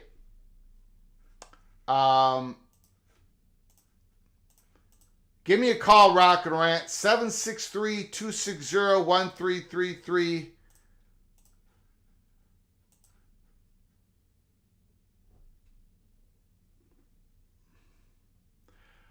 Oh.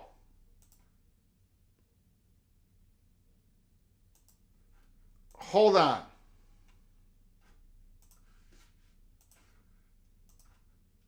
Timeout. I'm taking the phone off the hook. I'm taking the phone off the hook, so don't try to give me a call. I am calling a timeout. I just got some information.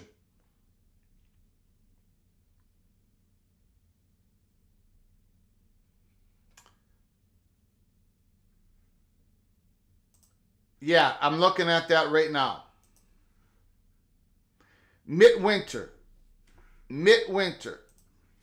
The ACC. By the way, if you're new to the channel or if you haven't done it yet, please subscribe to College Football's Peek Around the Corner and have your notifications turned on and smash the like button if you've enjoyed our content today.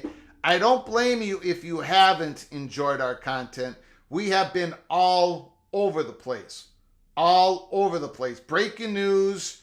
We're scrambling. It has not been a smooth live show. I do agree with that. The ACC has agreed to produce 6 documents relating to its ESPN broadcast agreements to Florida's Attorney General by August 1st. Those documents will be available to the public once produced to the AG with some redactions. Okay, let me okay, it's the same thing with some redactions. Now I'm going to open up the phone lines here. If somebody wants to tell me what's in the Matt Baker article, that would be great. Let me know. Give me a call. But right now, we got to get back to what we were going to do at the start of the show. We were running long here at Peek Around the Corner.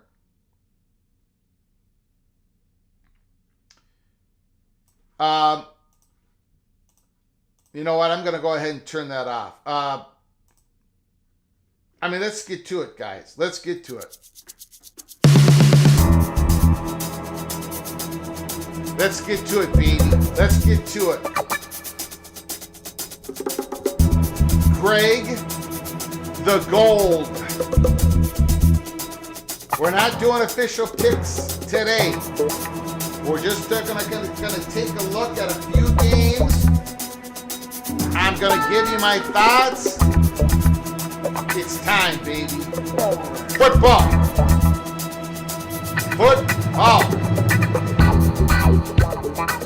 Football.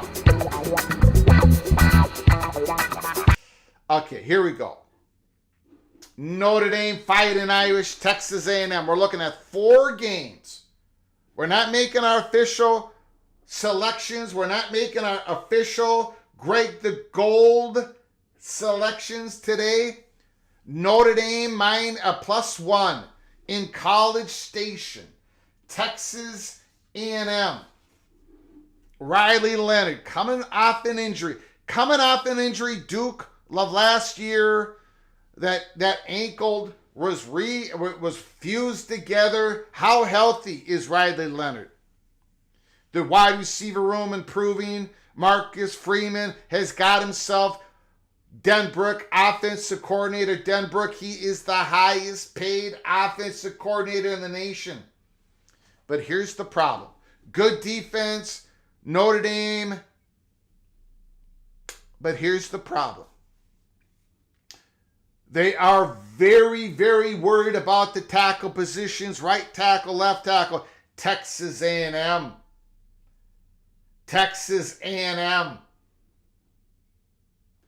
The rush end, Nick Scorton, the transfer from Purdue. I've talked about him maybe 30 different times.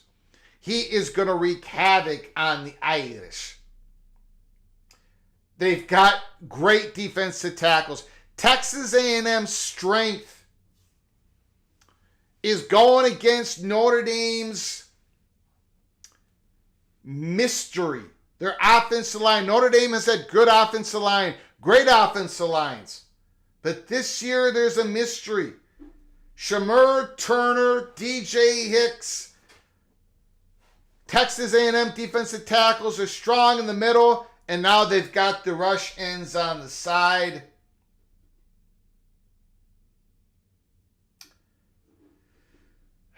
I don't know, man. If I love Connor Weigman, the quarterback at Texas A&M. You guys know this. Their wide receiver room, maybe not as much hype over the last 4 or 5 Jimbo Fisher years, but then again, they did not get production in that room.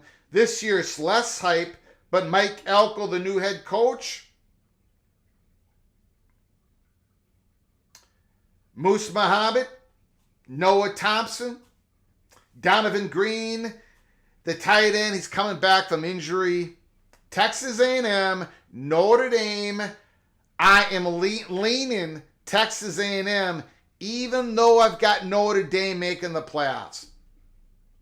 It doesn't make a whole lot of sense, right? But that's how I see this playing out right now. I still have time to change my mind. We're going to be looking at the August camp.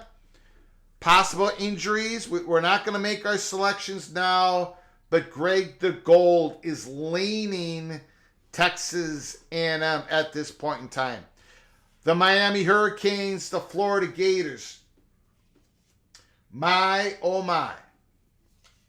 Right now it is -2.5 for the Hurricanes. We got Cam Ward versus Graham Mertz.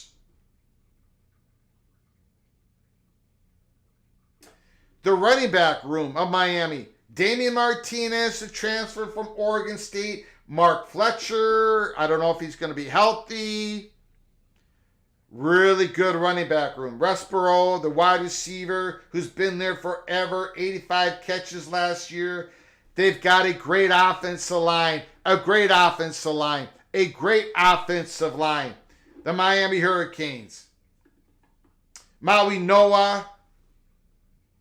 So, in the defense, Ruben Baines, Francisco Maui Nova, the older brother of Francis, Dura Porter Jr.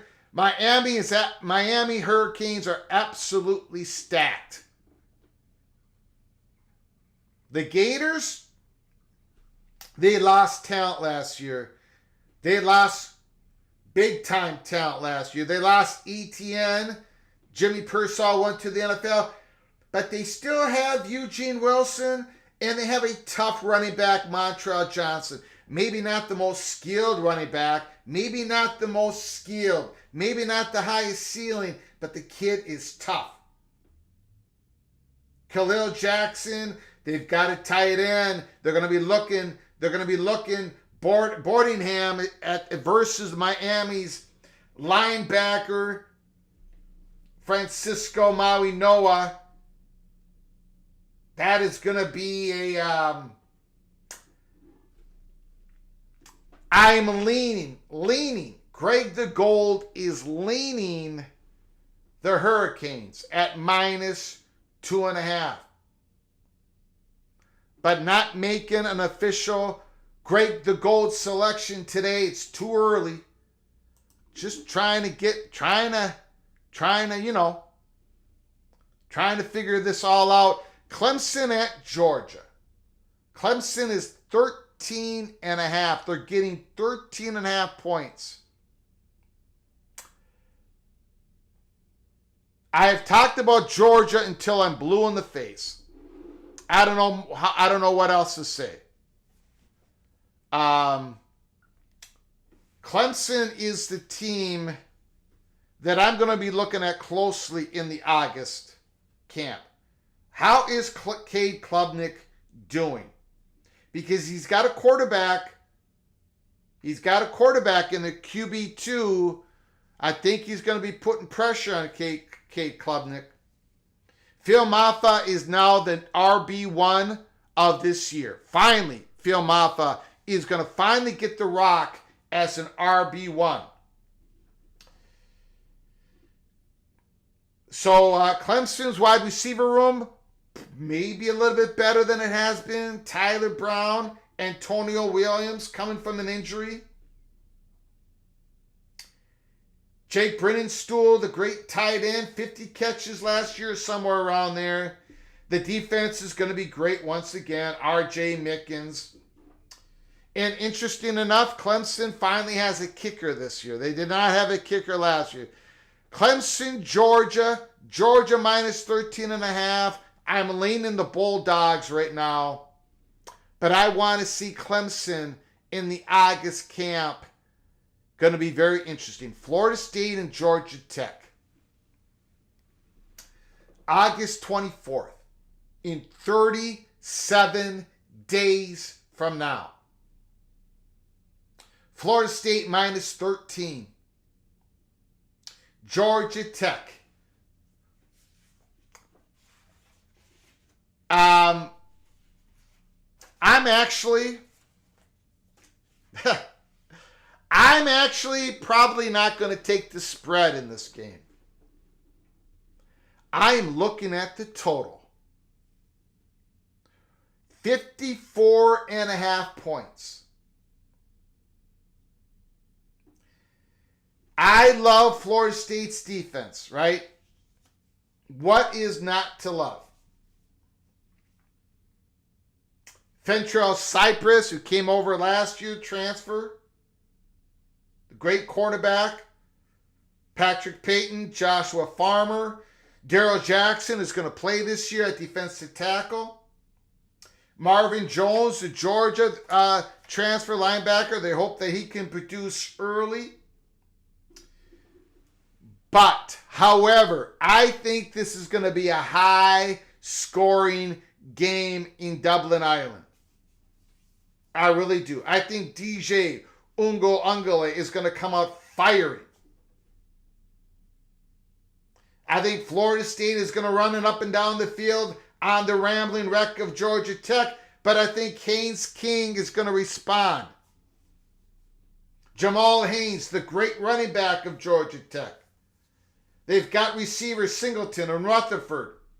They've got their O-line, Georgia Tech. 4 of them returning starters. You saw what Georgia Tech did on offense last year. And I think Haynes King is going to throw a pick 6. And the Seminoles are going to run it back. It's going to go back and forth, back and forth. Florida State's going to be up by 21, up by 14, up by 21, up by 13, up by 17, up by 14. I'm not going to touch the line, the spread. I am leaning.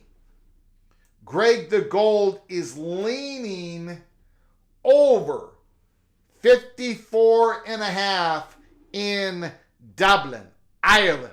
Now, we're going to be doing a watch party on this, August 24th, a watch party.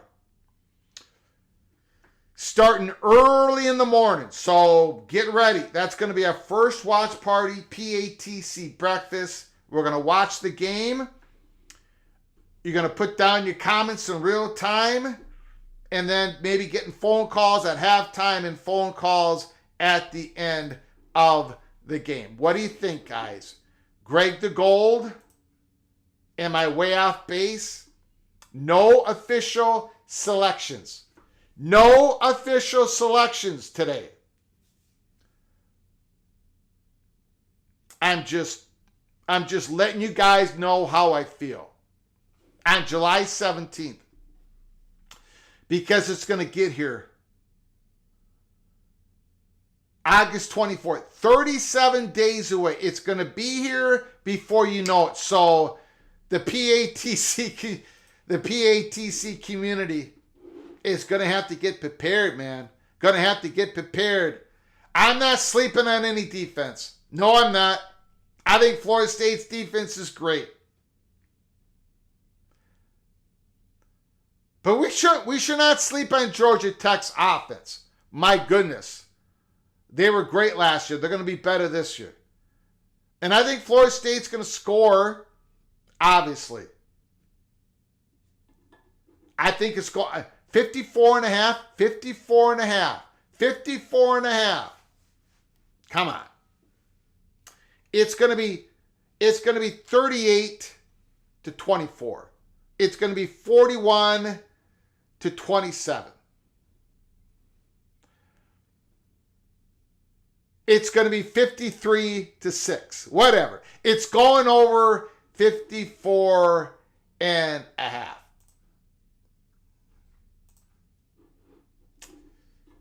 Yep.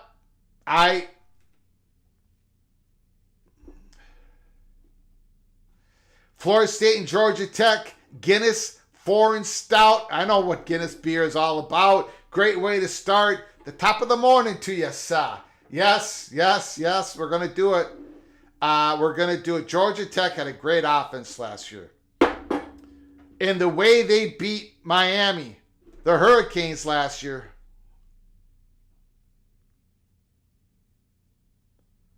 Man, that was devastating. That was devastating to Miami. Holy smokes. Mario Cristobal. I don't know, guys. I do not know. All right, we're going to be closing it up here. I appreciate it. Appreciate you guys coming on in. Appreciate the donations that help us keep the lights on so we can do this live show almost every single day. The great chats, the great phone calls. We had some breaking news. We were scrambling a bit. But Greg the Gold has made an appearance. Greg the Gold has made his first appearance in some time before August 24th. Greg the Gold is going to be making his predictions against the spread. And you, the PATC community, by your votes in a poll, are going to be making your predictions against the spread.